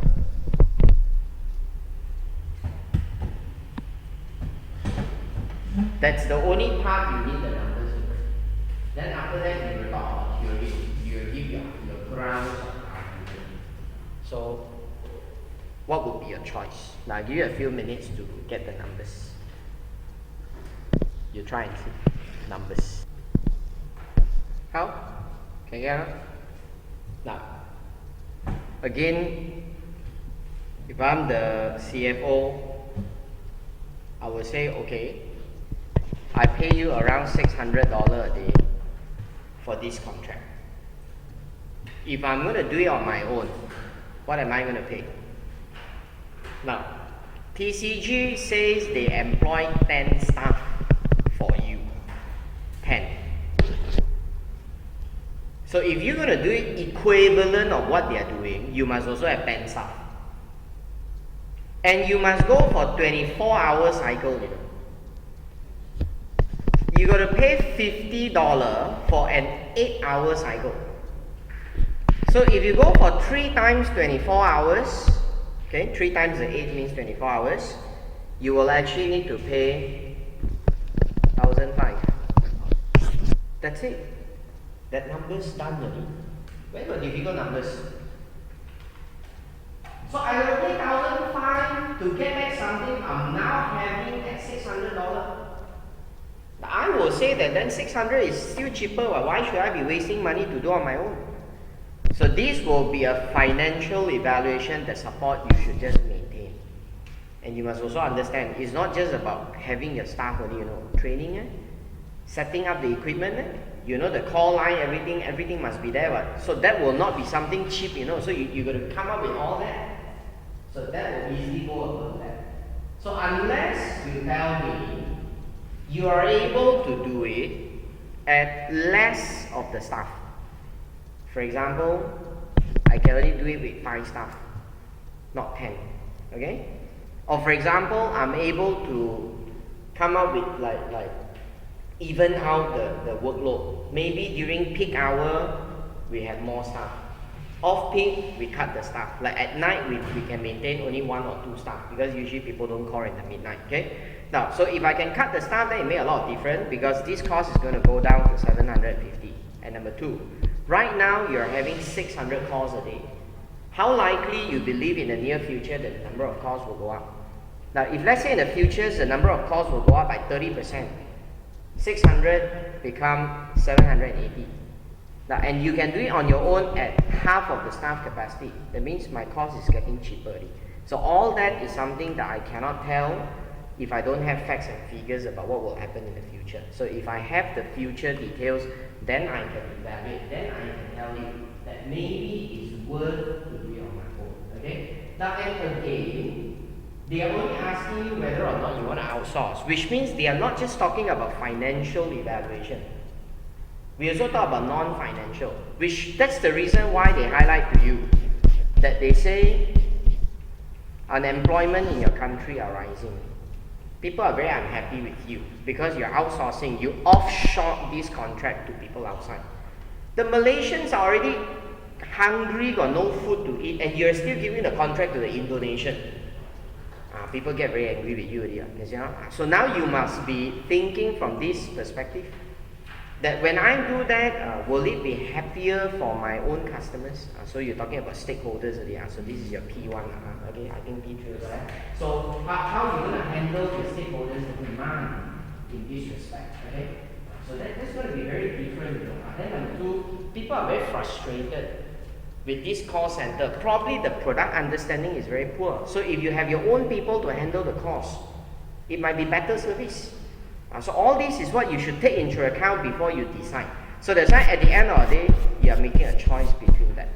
But at this present moment, if you're just looking at having my own call center to handle or entertain 600 calls a day, to pay more than double the price, I think it's not worth it. Okay? And not only that, there are certain things you can actually try to avoid making calls to the call center. Because all these type of things that people do, nowadays people don't like to call. People like to do online on their own. Because this is a new generation. So you should divert the traffic to the website. So when you divert traffic to the website, a lot of things is going to change. So a lot of things don't need call center also. Technical detail, there are a lot of things we can solve with FAQ. You have this problem, can solve or not? Because you don't have to call me one, understand? Now all that is a second part of the evaluation. So you see how much of the MA requirement here, very minimal. The rest is all your concept of arguing in business sense, whether you do something or not. Okay?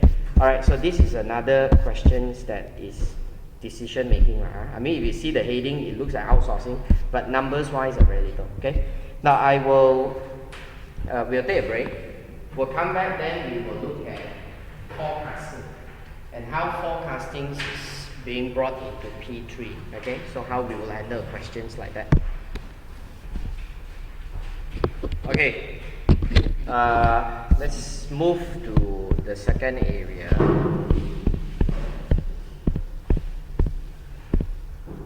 About forecasting. Okay. Now, forecasting,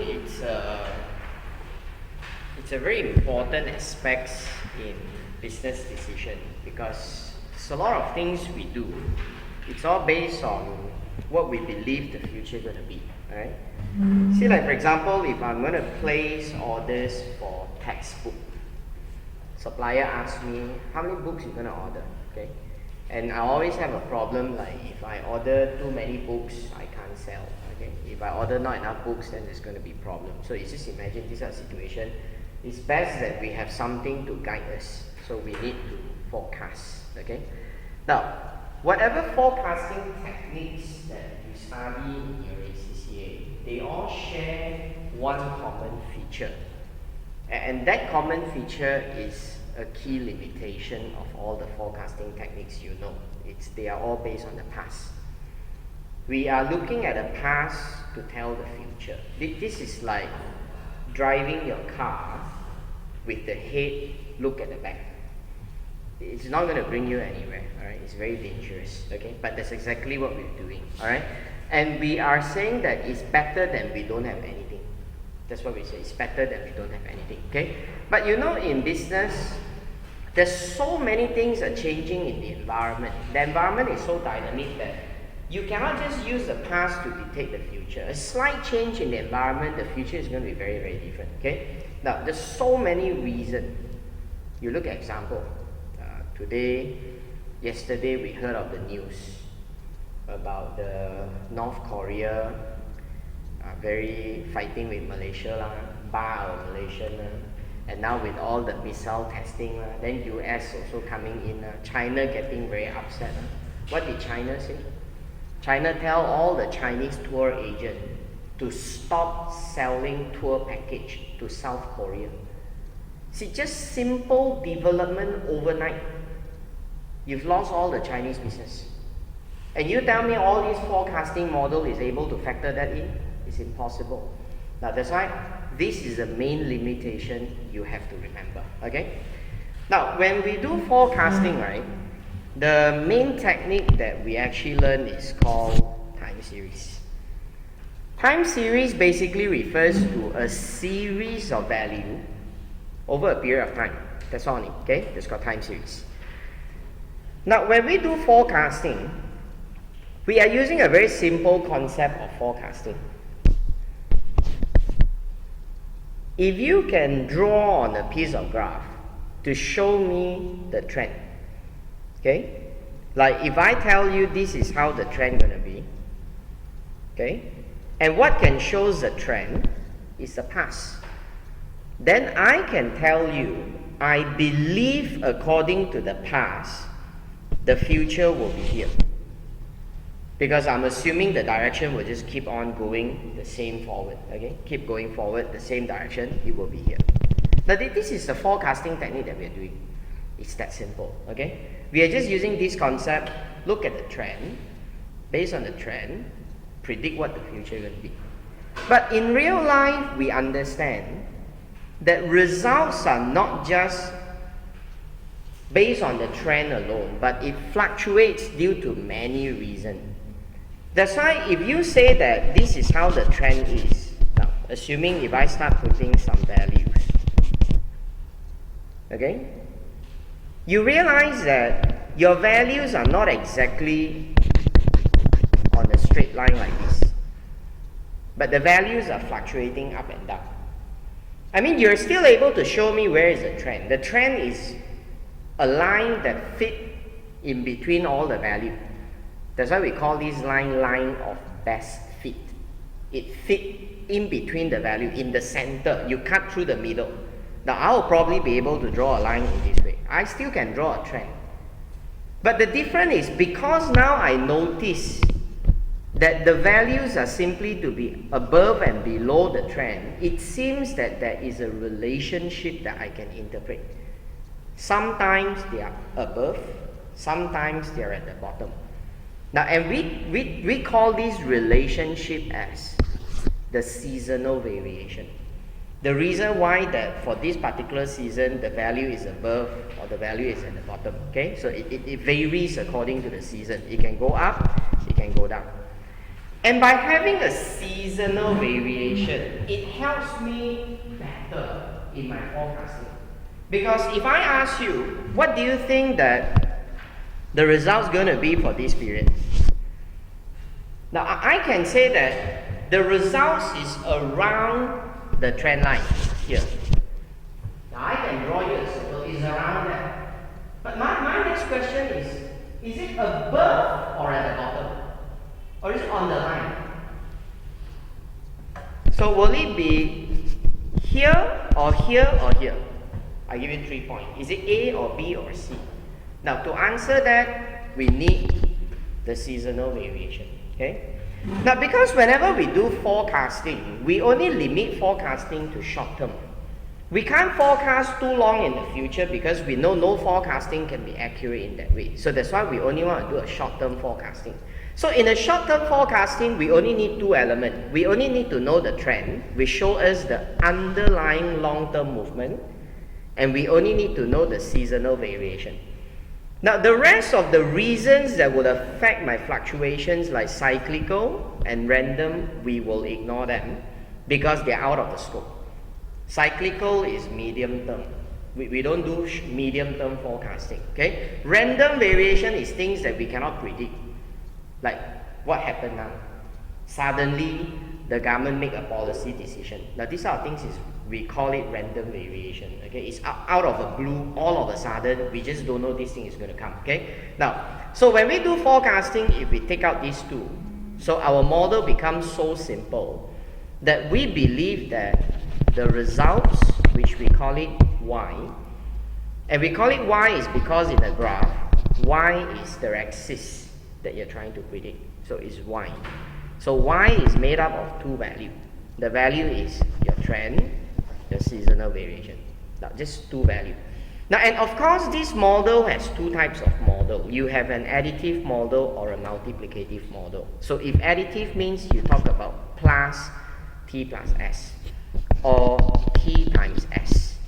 Now, that's the 2 model, okay? Now, and how do you know whether which model you're going to use? Now, I notice in the exam they don't ask these sort of things, but we are telling you, additive model is used in a situation where the variables are independent of each other. Where a multiplicative model is used in a situation that the values are dependent of each other, okay? Now, and how do you know whether it's independent or dependent? Now, this actually look at the graph to tell.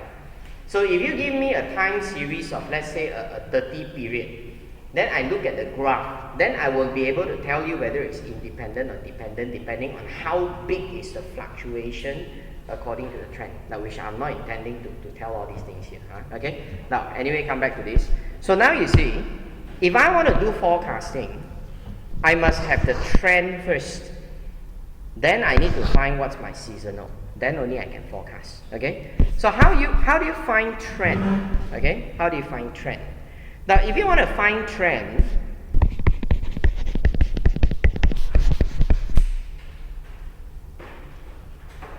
the simplest way, the businessman way, is he don't learn anything, but he just use his eyes to look at the simple logic. We say eye judgment. So this eye judgment is like, I ask you, plot me a graph of my sales volume for the past 30 months. He saw the volume. And then based on the volume, he starts to say, okay, I'm going to draw a line that shows me the trend, the movements of the trend over the years. See, he just use his eyes and fit in. We call this as curve fitting. The process of using eye judgment to draw the line of best fit is called curve fitting. Okay? He just draw it using his eye judgment. Now, or you can calculate your trend line. Now, when you calculate your trend line, if you remember this word, I'm not sure if you remember or not, okay? High-low method. High-low method can be a way of predicting a straight line. Because trend line is how we're going to draw a straight line.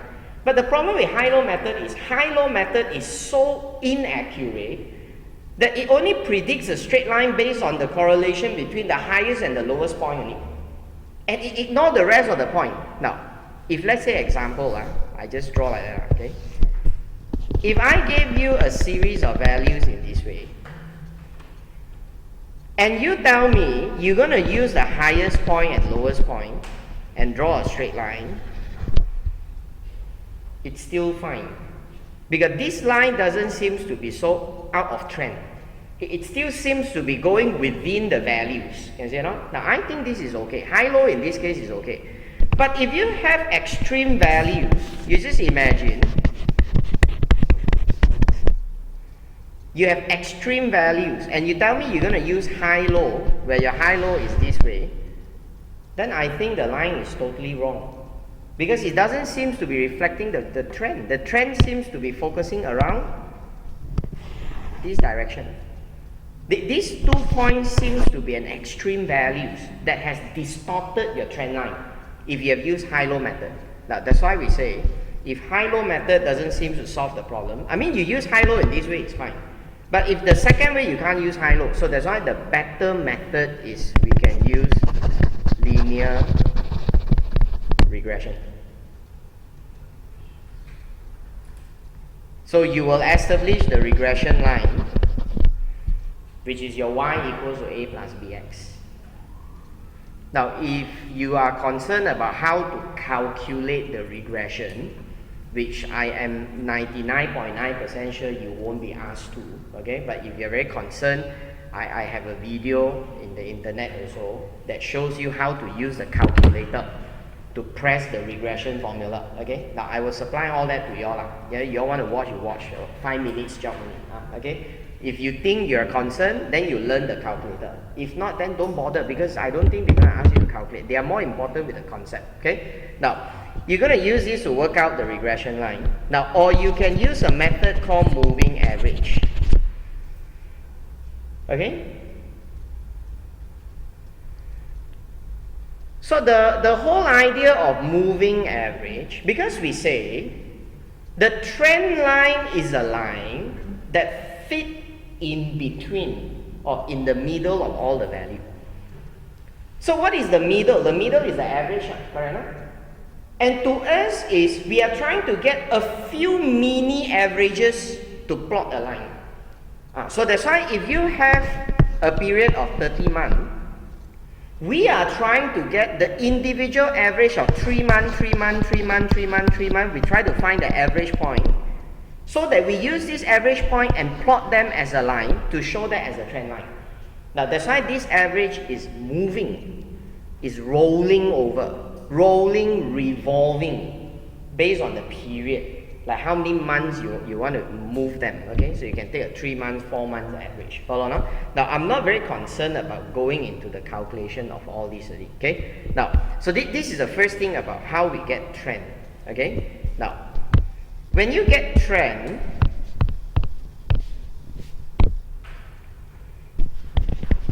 we will take the trend value to find seasonal variation. Okay, we'll take the trend value to find seasonal variation. Now, how do you find seasonal variation? If y equals to t plus s, then s must be y minus t. And very likely your value can be in a negative value or a positive value. Correct, no? And negative value simply shows what? That season is a down season. The value drops. Okay, so to me, negative means the value is at the bottom of the trend line. Positive means the value is above the trend line. Now, whereas if you are using a multiplicative model, then your seasonal variation is derived by taking y divided by t. So if you take y divided by t, then if you get a value that is more than 1, that means the variation will push up to go above the trend line. If you get a value that is less than 1, the variation will cause this result to be below the trend line. So it's the same as positive and negative, okay? Now this becomes the same as positive. It becomes above. So this is trend line. So if they're more than 1, less than 1, they're on top. or at the bottom.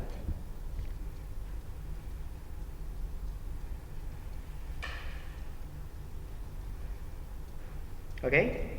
Now, so I will go back and do a F5 level kind of question first, just for you to refresh back the steps. Then we see the exam question. Okay? Now, so if you don't mind, come to the notes again.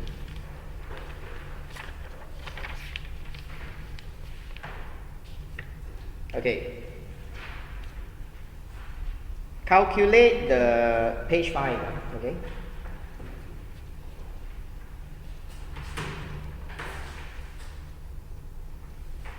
Now calculate the trend value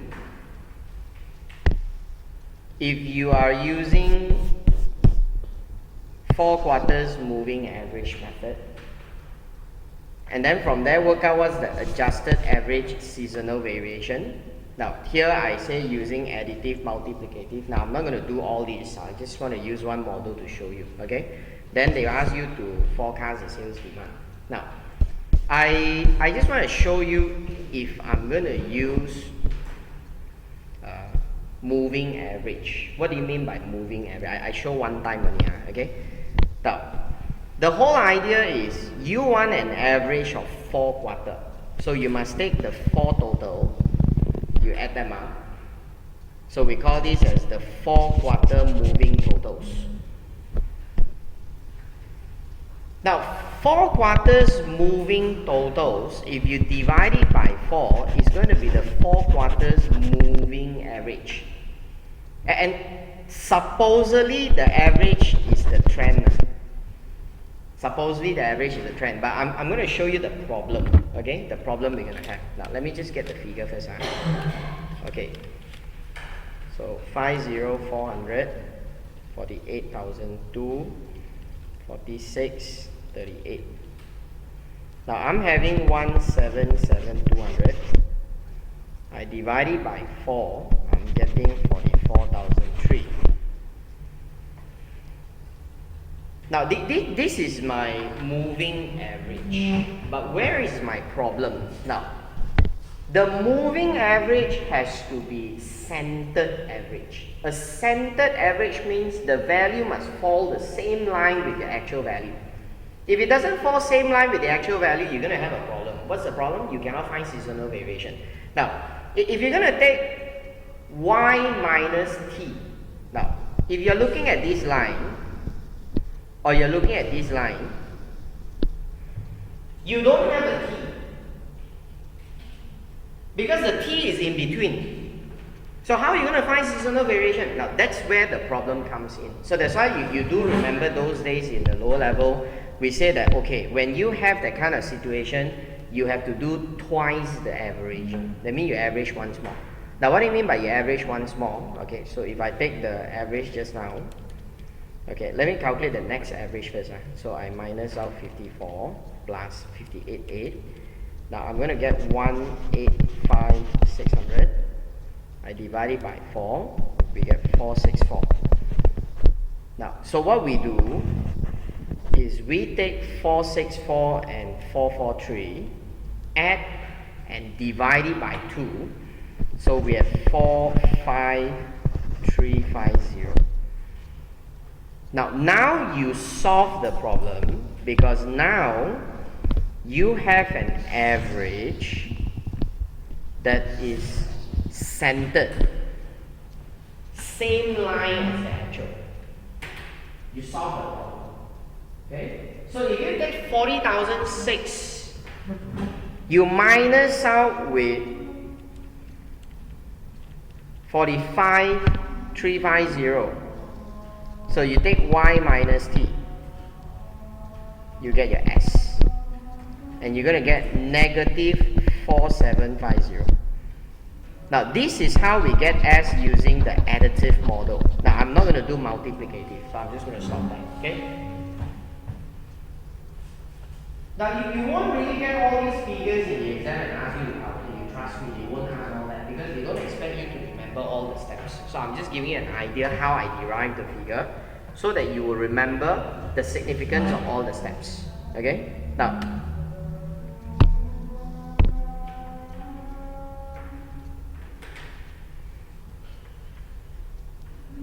So if you go down and carry on with the steps, you're going to continue to find the rest of the trend value. Okay, so the rest of my trend value is what now? 185,600 minus my 482 plus 523. I'm going to get 189,700. Now, and if I carry on, I'll minus out 406 plus 451. I'm going to get 194,200. If I minus 38 plus 44,500, I will get 200,700.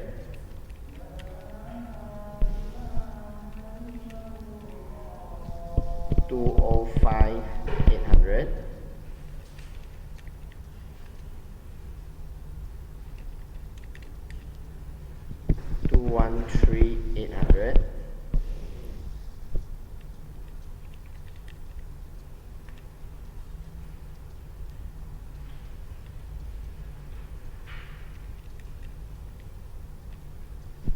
213,800.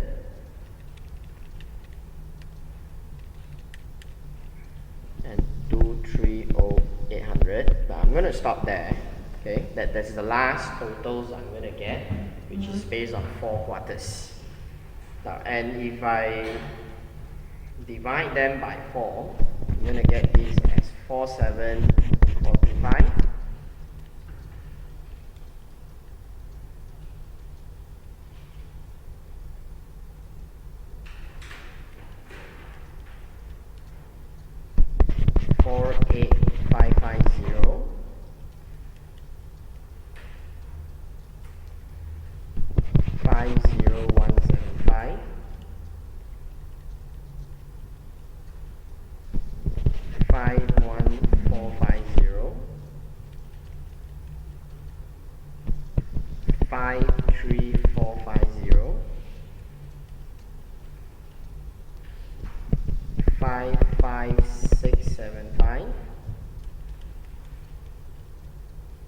And 57,700. Right, so my trend line will be 46,913.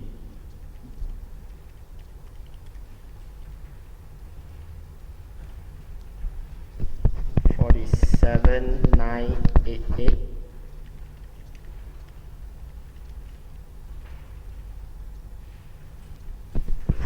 49,363. Okay, now, and you just goes on. Okay, now I already showed the steps, so you understand the steps. The rest are all repetition. Okay, now I'm not going to finish it off. So once you have the trend, okay, now let me just get one more figure first. Okay, 47,988. We're gonna get negative 10,812.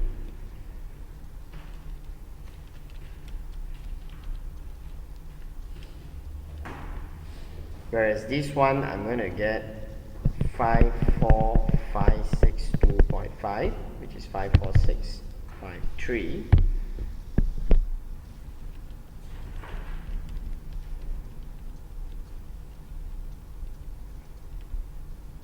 563. I'm gonna get 9337. Sorry, positive. Now, I just want one figure to illustrate.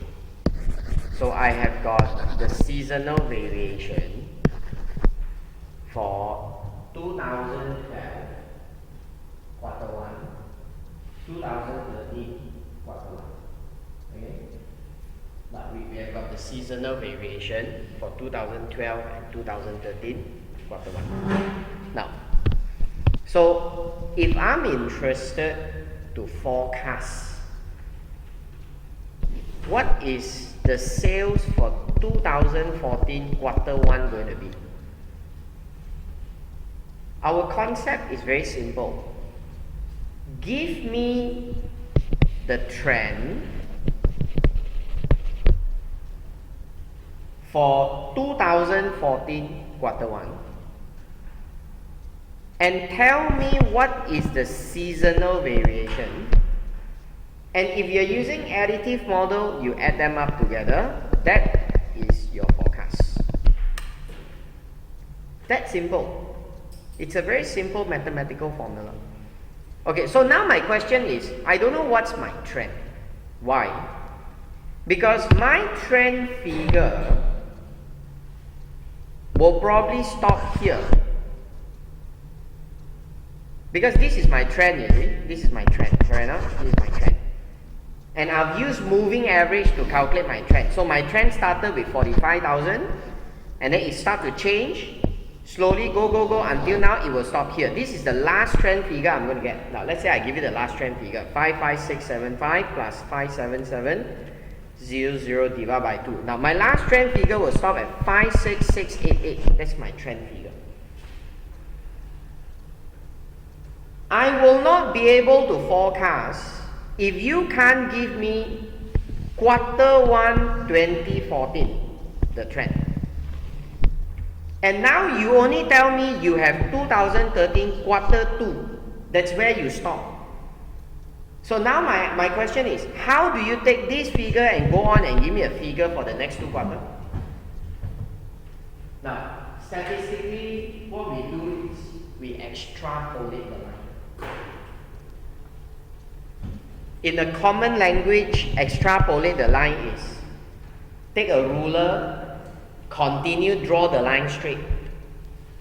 So if you tell me that this is your trend that you have calculated, just take a ruler, place the ruler on this line and draw the line straight. Draw further. That's called extrapolate. So now you're going to extrapolate this part. So you extrapolate from here to here. That means you try to extrapolate. So from 56685, what is the next value? What is the next value? So what is this value? And how do you extrapolate? Now, the simplest way of extrapolating in EasyMax is we just assume how much your trend has changed. Now, how much my trend has changed is very simple. My trend started with 45350. And now my trend is 56685. How much is that? From 45 to 56, how much is that? And I assume that this is a simple average. So I average out over the number of quarters. Now, how many quarters are there? Now, you just imagine 1, 2, 3, 4, 5, 6, 7. That means there are 7 quarters of movement.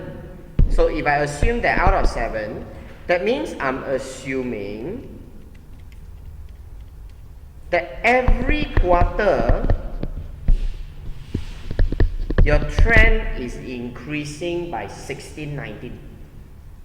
That's my assumption. So if your trend is moving by 16, 19, that means the next trend that I have extrapolated is 58304. If I plus 16, 19, 59923. And if I plus again 16, 19, I get 61542. And that's how I extrapolated.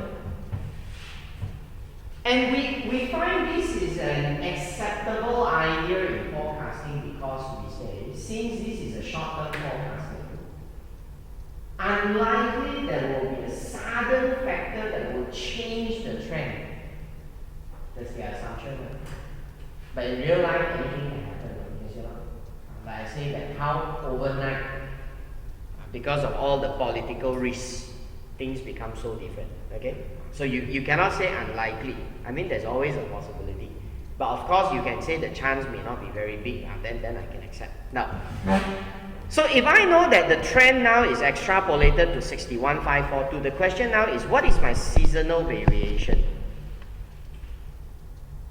Now, this seasonal variation is very important. Why is it important? Because we have to understand the correlation. Okay, later I'll come to that. Now, if you tell me the quarter one season is up season or down season, it will affect my prediction. Because if you say quarter one is always an up season, I think the value must go above the 61. If it's a down season, the value must go below the 61. So is it up season or a down season? Now, so that's why we need the seasonal variation that we have calculated here. And I got two figures. I got 10,000 and I got 9,000. They are quite close. They are quite close. But they are not exactly the same. And this is the problem with people when it comes to numbers. You ask them, so take 10 or take 9. And whenever they don't know anything, they will say, take average. You don't know what's the figure, take 10 also, I don't know true or not, take 9 also, why not we average it? So we average. How to average? If you got two seasonal variation for quarter one, you just add them up together and you divide it by 2. So if you add up 10,812 plus 9,337, if you divide by 2, you tell me the average is 10,075. That's the average. Now, that means 10,075. So if you add this, you are forecasting that the sales for quarter one is 71,617. Now, I'm not sure if you remember that in F5, when we learn forecasting, we are doing it a bit more detailed. Now, what is the a bit more detail that we do? Actually, besides averaging the seasonal variation, we will also do an adjustment to the seasonal variation. Okay? Now, I don't want to go into the adjustment of the seasonal variation because you don't actually need to do the calculation anymore. The idea of forecasting, you've got it. So I don't want to go into that. But later I'll show you the numbers, how the examiner did that. Okay? Now, so this is how the forecasting technique works. Okay. In this forecasting technique, it's very critical you've got to understand correlation coefficient, which is measured with the R value when you do your linear regression. What is this R value? The R value measures how strongly one variable affects another variable. Now, for example, I believe that the number of hours you spend for dating affects your performance in the exam. And I think that the more hours you spend for dating, the worse your performance in the exam is going to be. You agree or not? You agree, okay? That means these two are negatively correlated. The more hours you spend to dating, then you find that the lower the exam marks you're going to get. They are negatively correlated. But then I ask you, is the hours you spend for dating the only reason that affects your marks performance? No. You can have many other factors. For example, your health. For example, maybe your interest with the subject. There are so many factors. Now, so how strong is the factors of dating in affecting your mark? How strong is that? Then you have to measure it with this R called correlation coefficient. And R only got two values, two extreme values, which is +1 or -1. Plus or -1 is a perfectly correlated relationship. Okay? Now, so why you must know that? Okay. If I draw on a graph like this, and you tell me that you're able to draw a straight line in this way, then this straight line tells you your R value is +1. Because the reason the value goes up is purely 100% due to the X factor, no other reason. That's why the value falls exactly on that line. Okay? Now, if that's the case, I ask you, tell me what will the value be for this period? Will it be very difficult? No, it will be so easy. You say, oh, then I can tell you the value must be here. And I ask you, don't you think it will be above the line or below the line? No, you say no. It will not be above or below, it will be on the line. Why? Because that's what the past been telling me. From the past, I can see that the correlation is, they are perfectly correlated. That's why if I'm able to extrapolate the line, I will tell you, I believe the value is exactly on the line. Okay.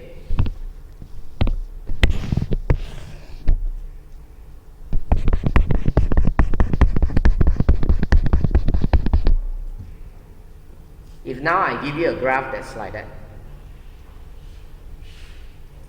and you tell me you're going to draw a straight line, will you now tell me that the straight line is also here? You won't. Because you can see that there are fluctuations. That sometimes it goes up, sometimes it comes down, and so on. And because of the fluctuations, you strongly believe that this value can also be fluctuating around. That's why when you see values are fluctuating around, then it's important that you need to know the seasonal variation. Because if you do not know the seasonal variation, you cannot tell me, is it going to be on top or below, and how far is on top or how far below? You cannot tell. So how do I know whether this is something that is this way or this way? You look at the R value. So R value that's very close to 1 means they are very close to the line. For example, if you have the value like that, they are very close to the straight line. Maybe your R value is 0.9 point something. You get R as 0.987. I don't know lah, I simply taruh a figure lah. Okay, you get a value like that. But if you see this value, you don't get R 0 point something. It could be 0.8 something or 7 something. So if you tell me that you got a graph like that, and this is a line, that means your R value is even further.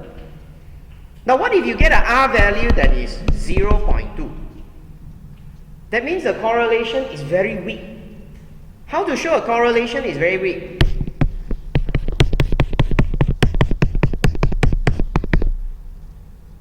Now you tell me, does the line go up, go down, or where is the line? You say, I find very hard to see. Because it seems to be scattered everywhere. Imagine it's scattered like that. There's no correlation. It doesn't seem to be these and these are correlated at all. That's why the value is very small. Okay. Now this is why understanding R value is very critical and important. Okay. So if we know that the R value is important, then it will make sense for us when we do forecasting. Okay, please come to this question. I use the examiner's example and come to this. ATD. That's the question. ATD.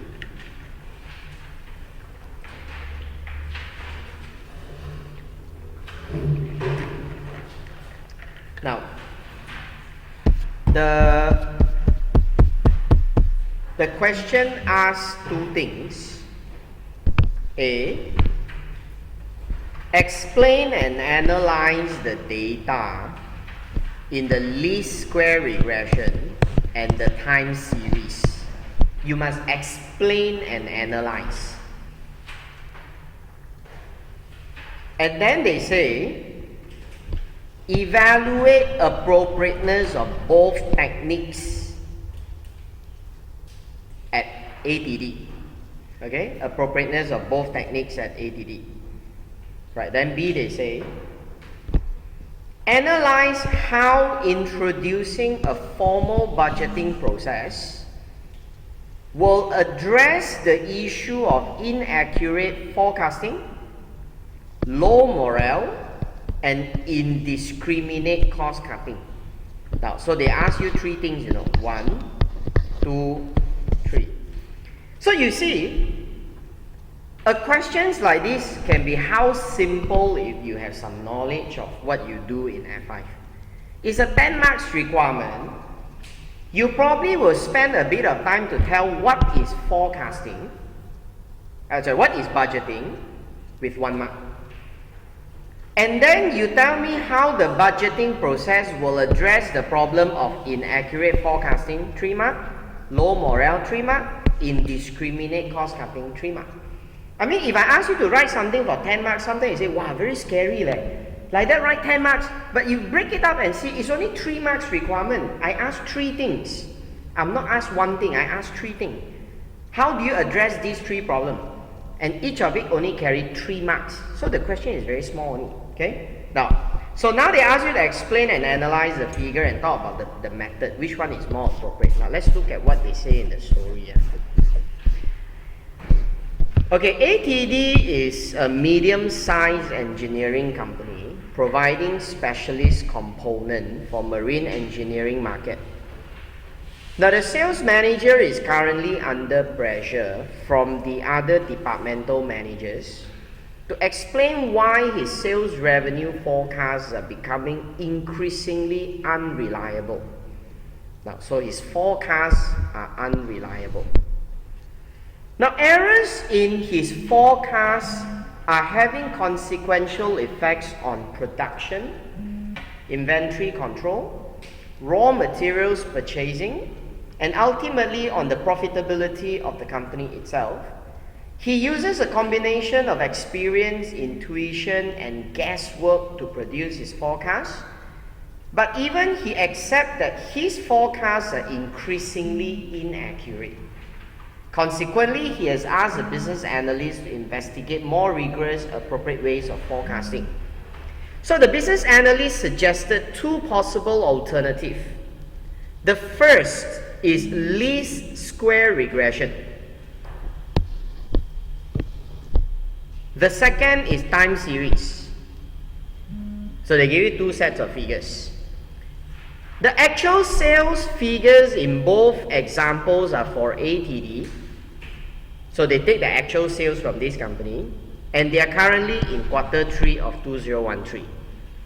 However, the business analyst has left the company before completing or even explaining the basis, the implication of the 2 methods. That's why now you do the job. You must go and tell them, okay, if you use this forecasting, this is the issue. You use this is the issue. You must help him to do the job because the analyst left you already. Okay, so now they give you a least square regression. See, I don't need to calculate. I don't even need to know the formula. And of course, if you really concerned about the figure, you're so free, you want to double check, you use your calculator, you change the regression method, and then you start putting in all the value, then you will be able to find what is A value and B value. And now they tell you y equals to 125.022 plus 1.84x. What is y? Sales. What is x? Quarter. Now, this guy is using regression to forecast the sales. He's not using regression to forecast the trend. Make the difference, huh? He is not using regression to forecast the trend line.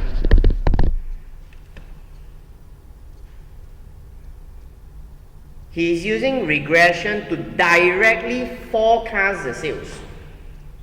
That's what he's trying to do. That means this X, right, for 2014 Q3, the X value becomes 15. Correct, huh? Because your X value goes up quarter by quarter, so it becomes 1, 2, 3, 4, 5, 6, 7, 8. So the next quarter must be 15. No? Now, if the next quarter is 15, then what is the value you predict? This Y value you predict for quarter 15. That means you will change X to 15. And when you change X to 15, you're going to get a value as 152.62.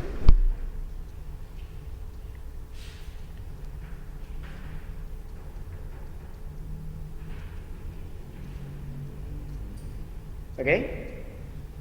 Now, you're going to predict this as 152.62. Now, this method is not so bad if, let's say, the correlation is very strong. That you completely ignore the seasonal variation, I'm okay. But you see, the value they gave me is no. It shows that the R is only 0.253. 0.253 shows that it's very weak. The correlation is very weak. That means you are telling the examiner that when you draw this regression line, this is a straight line you draw, you will see the actual values are very far. They are very high up, very high below. They are very far away. You're going to see the value like that. So if the values are so far from the line, and you tell me you're going to use this method to predict the future, I think it's very inaccurate. Now, so you have to talk about what is the correlation coefficient, the value of R, to tell me that this method doesn't work in this way. It doesn't work. Because whatever you calculated, now that's why you see my value got as 152. When my quarter 2, my actual sales was 180. You see how far from 180 from 152? It's very far, no? So if you minus 1.84 to get quarter 2, you minus 1.84. 152.62 minus 1.84, you actually get 150.7. That means you are having the line at 150, but the actual value is 180, which is 30 away, you know. That's how far the line can be. So that will show that the forecast will be inaccurate if you have used this way. Now, it will actually make more sense if I have taken this method and instead of calling it sales, I call it trend. It will make more sense. But when you do that, you're actually doing time series, which the examiner's intention was not that. Examiner purposely want to give you something which is not time series now. So if you have calculated this line and replace it and call that as trend, then you would have said that, okay, my trend was 150 for quarter 14. My actual value was 180. So my seasonal variation was 180 minus 150, so plus 30. So I got a seasonal variation as plus 30. Now then you will take the trend line and the seasonal variation line, combine it. Which then you will take this value, 152, adjust it with the seasonal variation. But of course, that's not what you're doing now. Because they only based on least square regression, predict the future. Now I can say this method is inaccurate because it has a very weak correlation. That's the reason. This was the reason. If your R was not 0.2, if your R was 0.945, I don't mind. I think it won't be very far different. But now your R value is too small, you see, no? Okay? Now, so they give you another set of figure.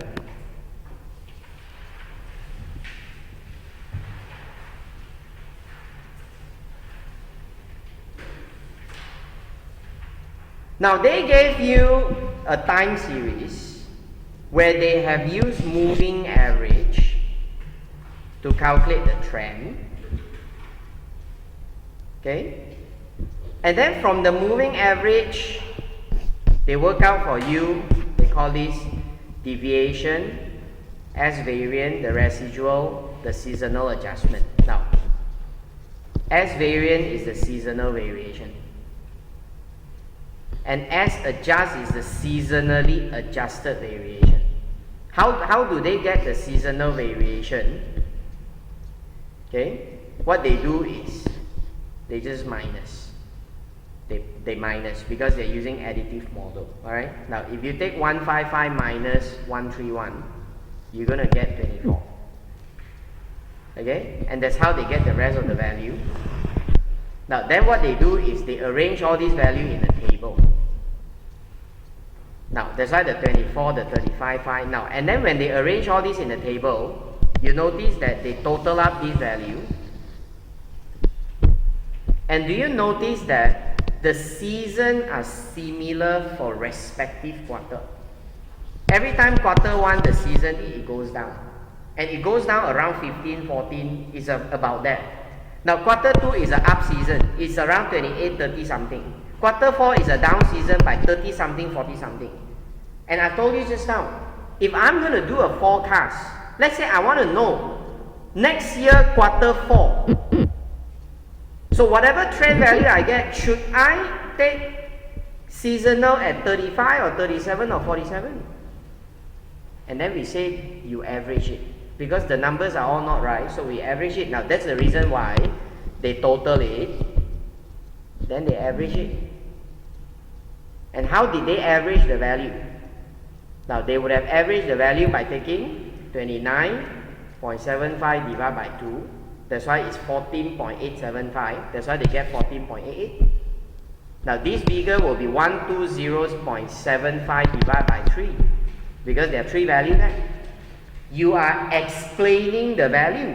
That means they are asking you a job like a lecturer. No, you're supposed to explain the data. So when I explain the data, I'm going to tell the examiner that this is how you derive the seasonal variation. And we're going to use the seasonal variation for the forecasting. But because the seasons are all different, so what we do is we average it. Now, and when we average the season, what we understand is the seasonal variation is a short-term fluctuation. So a short-term fluctuation only happens in that season. But we see in the long run, right, when one season go up, one season go down, if you put it in the long run, the effect will cancel each other. So when the effect cancel each other, the seasonal variation will disappear in the long run. So when the seasonal variation disappear, what will happen? That means in the long run, in the long term, you only have y equals to t. Okay? You only have y equals to t. When you have y equals to t, s is y minus t. That means s must be 0. This is our concept. Statistically, this is what we understand. So that's why we add up all the seasonal variation. And technically, when you add up all of them, you should be getting 0. You should be getting 0. Okay? Now, but when you add up, you realize that you didn't get 0. You get what? You get minus 0.69. So the statistician tell you what? Cannot. That 69 means it's not seasonal variation. Then what is that? There's something, some other variation that we don't know what. So how? Then they believe that mathematically you should remove this. And how do you remove? You plus the 0.69 to adjust it. So that at the end, the total becomes 0. So when you plus the 0.69, how do you take the 0.69, go back to all the 4 seasons, you divide it by 4, and you're going to get 0.1725. And this examiner's answer also not right one. He rounded to 0.17. So that's why you add back 0.17 and you get this figure. So if you add up these 4 figures, you see you won't get 0 also. So statistically, the number also not right. Okay? So I'm just telling you that's what he did. Now, so this is the process of what the examiner did in his forecasting. So you have to explain to the examiner. Because they say, explain and analyze the figure. And now I'm telling you what they are doing. So I got to write them in words. So if you forgot means you cannot explain. That's why you must know the technique, how we do. Okay? Okay, so once we've got this right, then what we will do is we will have to extrapolate the trend. So how do you extrapolate the trend? Now we're going to use this and this, take the difference. Okay, this and this take the difference. Now, 146.25 minus 131. The difference is 15.25. Sorry, I'm not writing down the figure. The answer's all there, you can read. I want you to understand the concept. Okay. Now, that means the trend has increased over the quarters to 15.25. And how many quarters have they changed? Now, we just count and see. 1, 2, 3, 4, 5, 6, 7, 8, 9. That means there are total 9 movements in the quarter. So if you divide out, you will get 1.69. So these numbers shows that on average, your trend increased 1.69 per quarter. So if your trend increased 1.69, I will add 1.69 to the next quarter. So from 146.25, you will get 147.94. Plus another 1.69, you get 149.63. Plus another 1.69, you get 151.32.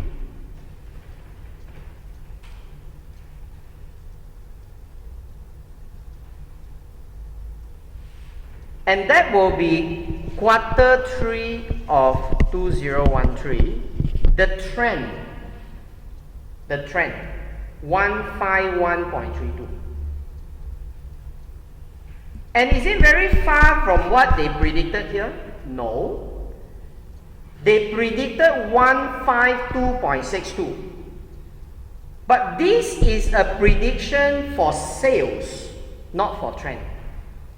That's because they directly take the regression line to estimate the future, which is not right. They should have taken the regression line to estimate the trend first. Now, I don't mind if you use this method if the correlation is very strong. But this case cannot. The correlation is very weak. So you should have used this regression line to estimate the trend, which you get more or less the same value, you see, is 151. But now in time series, the difference is what? In time series is we understand in quarter 3, the season is an up season. And it will go up by 22.55. So I'm going to take this figure, add it 22.55. So 151 plus 22.55, I'm going to get something like 173. Now, I would have forecasted 173 if I use time series. But I only forecasted 152 if I'm using least square regression. And such a huge difference. So you must explain and say that in this case, the conclusion is the time series seems to be a better method. But you must explain. You must explain whatever we say to use just now. Okay?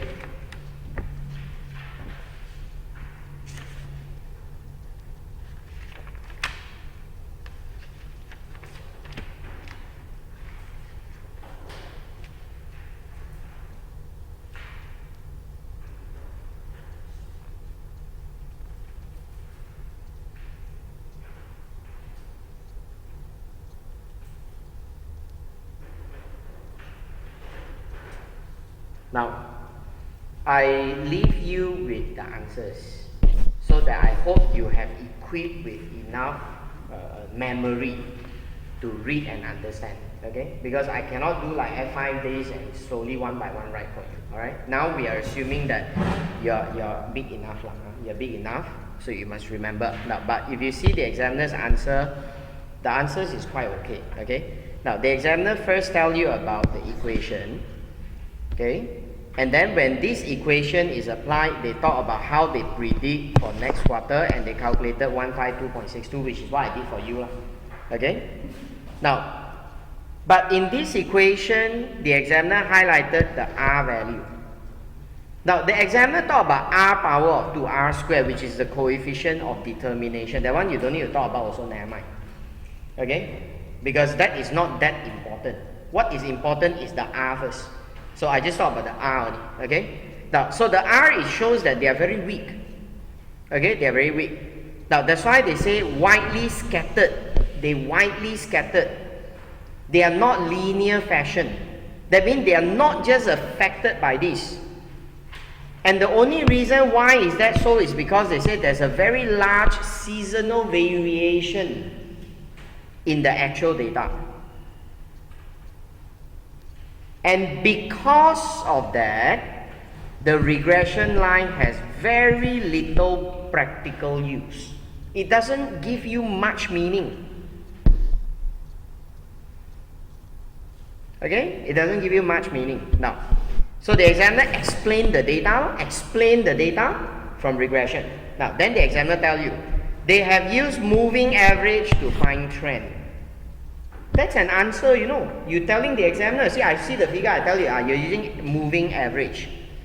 Okay? Now, the average seems to be calculated on a quarterly basis. So they explain how they calculate the quarterly moving average. Then they tell you a difference between the actual and the trend will give me the seasonal variation. Here. The difference between the actual and the trend will give me the seasonal variation. Then the examiner highlight to you how he extrapolate the trend, which is what I mentioned to you just now in the figure, how we have extrapolated the trend.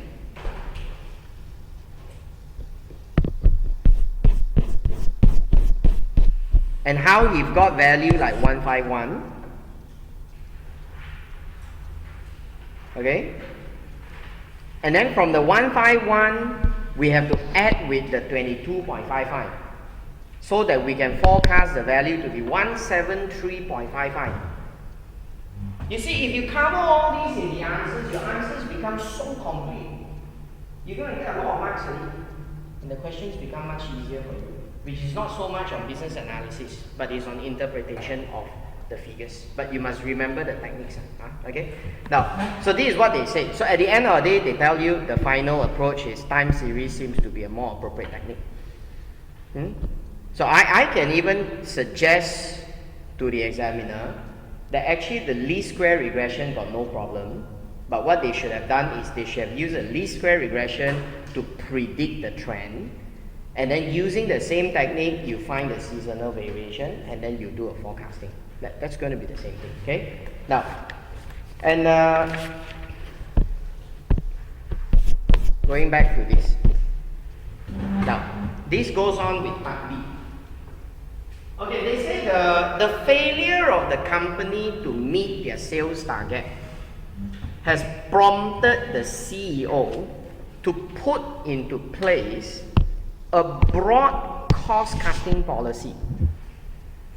He has banned all the business travel, cancelled a number of marketing initiatives, complete freeze on recruitment. He claims that our failure to meet the sales target means we must ruthlessly cut costs. And you look at this. This is like what you know. One student always miss class, always do very poorly in the test. That particular student is a troublemaker. All of you are all okay. All of you pass the test. And I say what? I cannot accept this. Next time onward, every class must end at 11:30. I must give you extra hour. I must train you. I must pull you through. Then you all get so angry and say, come on, that fella is the wrong guy, and then you punish all of us. That's exactly the same idea. We feel it's very unfair. And obviously when you feel it's unfair, your morale is going to drop. You will not be motivated. That's why they ask you how you can solve the morale problem. Now, many of the departmental managers are critical of such indiscriminate approach and believe that the measure might be counterproductive. It's indiscriminate, you know. It's not discriminate. Discriminate means you're wrong. I punish you. I discriminate against you. But this is not. This indiscriminate is general. Everyone punished sekaligus. It's indiscriminate. Now the cost cutting has demotivated the production manager, the inventory manager, who both blame the sales director for unrealistic target. So now everyone is fighting. When everyone fighting, the relationship will not be good. Okay.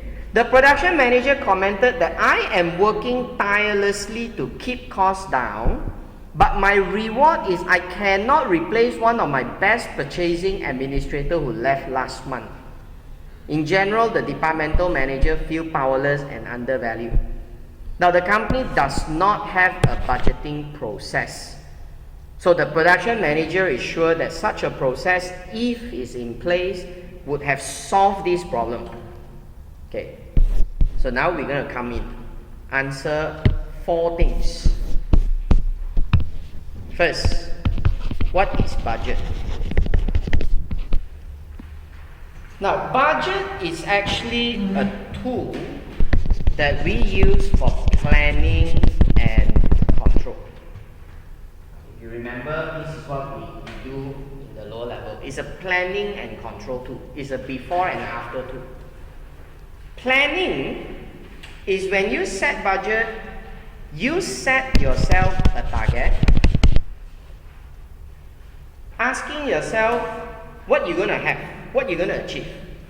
And this process we say, I mean, of course we do tell people that there are also problems with budgeting, with too much talking, too little action. Okay, now that's why you see in management accounting they have a new philosophy called beyond budgeting. Beyond budgeting is take away budget, don't talk about budget. Go into an organization that move into action and less budgeting. Now don't want all the paperwork, but anyway we come back to very conventional mindset. Budgeting is still very necessary because they force the management to set target. You know, you cannot simply set target, right? You have to sit down and discuss and coordinate things. So when you sit down, discuss and coordinate things, you give a chance for everyone to voice out their ideas, their input, and set a target that it will be well coordinated amongst all the components in the company. Now you set target, you give yourself an aim, something to work towards to. Now then how does the control comes in? Now control talks about responsibility accounting. Control will only come in after you measure performance. You don't measure performance, how do you know you're good or bad? So if you want to measure performance, now if you want to control, you will have to measure performance. And how do you measure performance? You take the budget, you compare with the actual. But when you take budget, compare with the actual, you cannot simply take any budget and compare with the actual. Because when you set budget, your budget could be at a different volume. Now, originally, my budget was I want to sell 15,000 units. But the actual result, maybe you sold 17,000 units. You can't take a 15,000 budget, compare with 17,000 performance. It's not apple for apple. So what you must do? You flex it. That's why we have a flexible budget that comes in between. So the flexible budget is for us to tune back the budget figure back to 17,000 so that we can take this 17 and 17 and compare and we can calculate variance. So variance will let us decide which manager is at fault. Because we can interpret the variance, then we can see who is wrong, who is not wrong, okay? Whose fault is that? So that will become a fair way to evaluate performance. Okay, that becomes a fair way to evaluate performance. Now, this is the budgeting process that I will introduce to this company. Okay, I will introduce to this company. So once you start introducing this, now they are asking, where's my question? They are asking 3 problems that you're going to address. Number 1, how do you address inaccurate forecasting? Okay. 1. All the forecast currently is done by the sales manager alone. That's what the question started by saying, right? The sales manager himself is producing the forecast, and when he produces the forecast, he's using his own experience, intuition, and guesswork Now, I don't care how you do it, but the question is you do it alone. And when you do alone, you only live in your own world thinking that this is the right figure. Have you ever asked other people? So it's so important you ask other people, they can give you a mindset. For example, now I ask you, what do you think the future is going to be? You come up with a figure, but I can say I don't agree. I will say, you know how bad is the economy right now? You must take into account the input. So the budgeting process has a coordination process where every manager will sit down. That's why you have a budget committee meeting. So this is a budget committee that you're going to have a meeting, and when you have meeting, there will be more people to do discussion. So you're going to have exchange of ideas. Now that process of exchanging ideas will improve the realistic part of the budget. It will not be so fake. At least more people will tell you, hey, I think your figure cannot accept one. Okay? So that's what you're going to see, things become different. Is the inaccurate forecasting. Okay? You're going to have exchange of idea, more views to comment whether something is realistic or not realistic.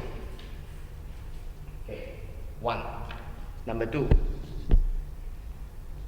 You know, when we set budget, there is a concept in budget called budget revision.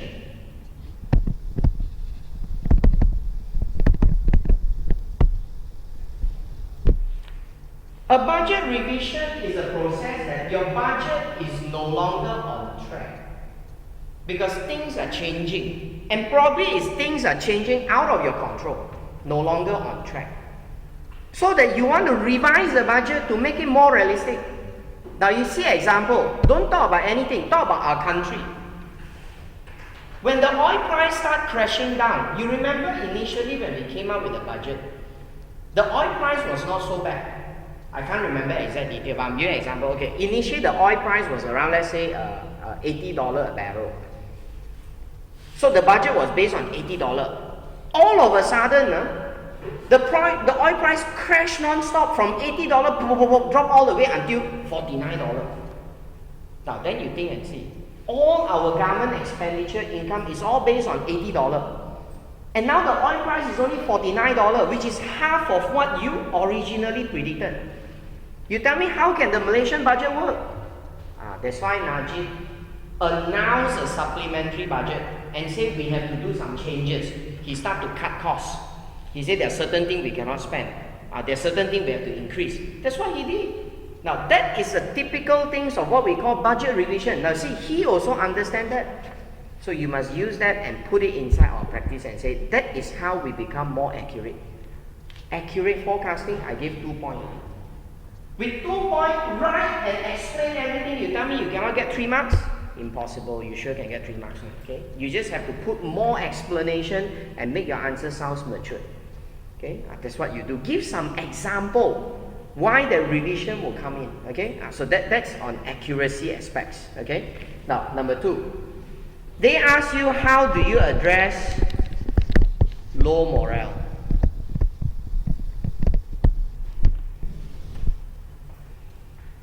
To me, low morale is people get demotivated.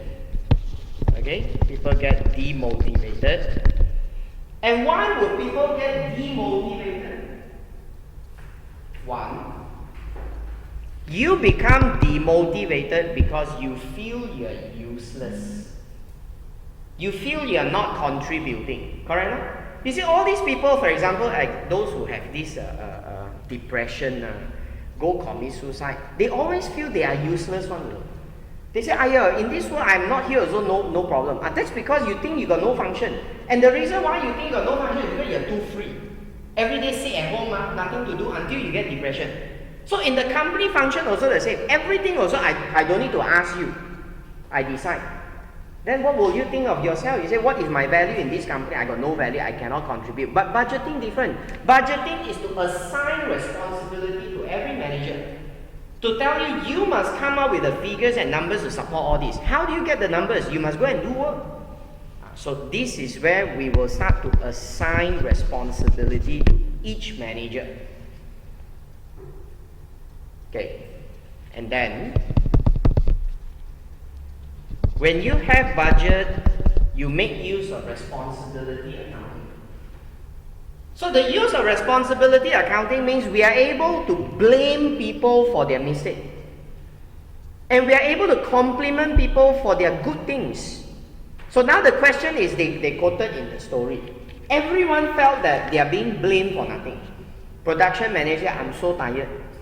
At the end, no credit. Someone punished me, say I cannot employ staff. So he got very angry. Because now that's why responsibility accounting means you can be more focused, that you're able to specifically pinpoint on the performance of the staff. That they are only blamed, you'll be only blamed for something that is due to your own fault. And this address the morale issue. Okay, this address the morale issue. People will not feel so bad.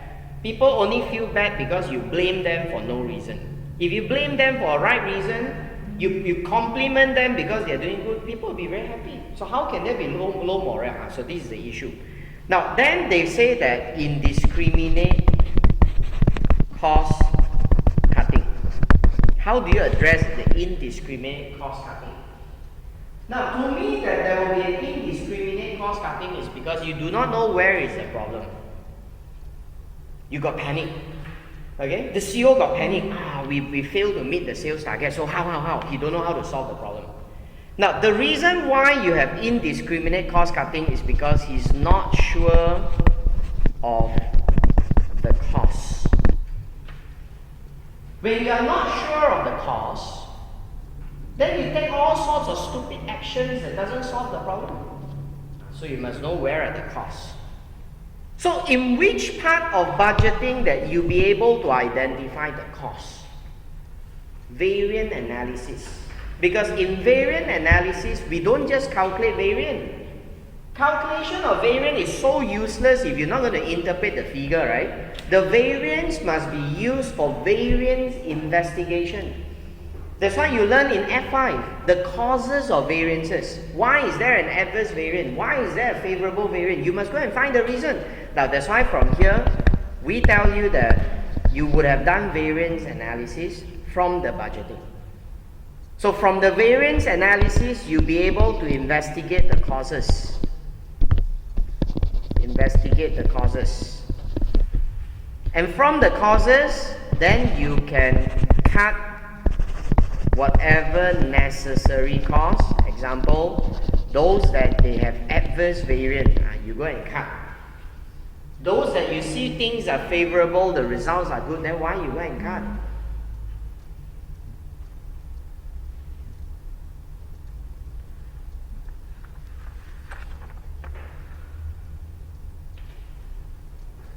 Okay? Now this would solve the indiscriminate cost cutting. Now, so I hope that these few questions that I go through, okay, will help you to address what you might get in the coming exam. Okay. Now I only cover what Mr. Krishnan need me to cover. Alright. Actually, we are trying to balance up because these are more towards management accounting, which is not so much on business analysis. So that's why we are trying to do this to supplement a bit to make you better. Alright. Now then there are some other things that he said he's going to cover on his own, like activity-based costing, decision tree, all that he will cover with you. Okay. Now, and my last advice is always remember, I've been telling this to you again and again. We are taking perspective as a CFO or as a business owner. So whenever you're a business owner, whatever problems you see in the questions, don't have to keep thinking about what model, what technique, how I do. Just think from business perspective. I'm a businessman. What will I do in this decision? Okay. Now, but of course, you still need some theory. You see, like all these questions, if you don't have the theory about what budgeting is, you don't know that there's a variant, you don't know that there's a flexible budget, of course, you cannot come up with a point. So you still need some point. So that's why we go through this with you. Okay. Now, I will supply you the video, all right, for this class again. So if you think you need to listen back, you can listen back, okay? Now you have to run through the answers again. Now I didn't spend time to write down the answer because I think that's not necessary. So you just read through the answers that the examiner gave. The only part that I disagree on the answer is the part just now on the outsourcing, that the examiner missed out the eco-like part. Other than that, the rest are all okay. Okay, so you just read them and understand again. If not, whatever I do wasted. So you must go back and read the answers again, then you can understand what we did. Okay, now other than that, everything is okay. I'll give you the other videos like on how to do linear regression if you want on the calculator, all that. Okay, so with that I have completed what I want to do. I thought I'll need more time, but just nice lah. Okay, so if like that I should have started a bit late. Don't need you all so rush. Okay, thank you.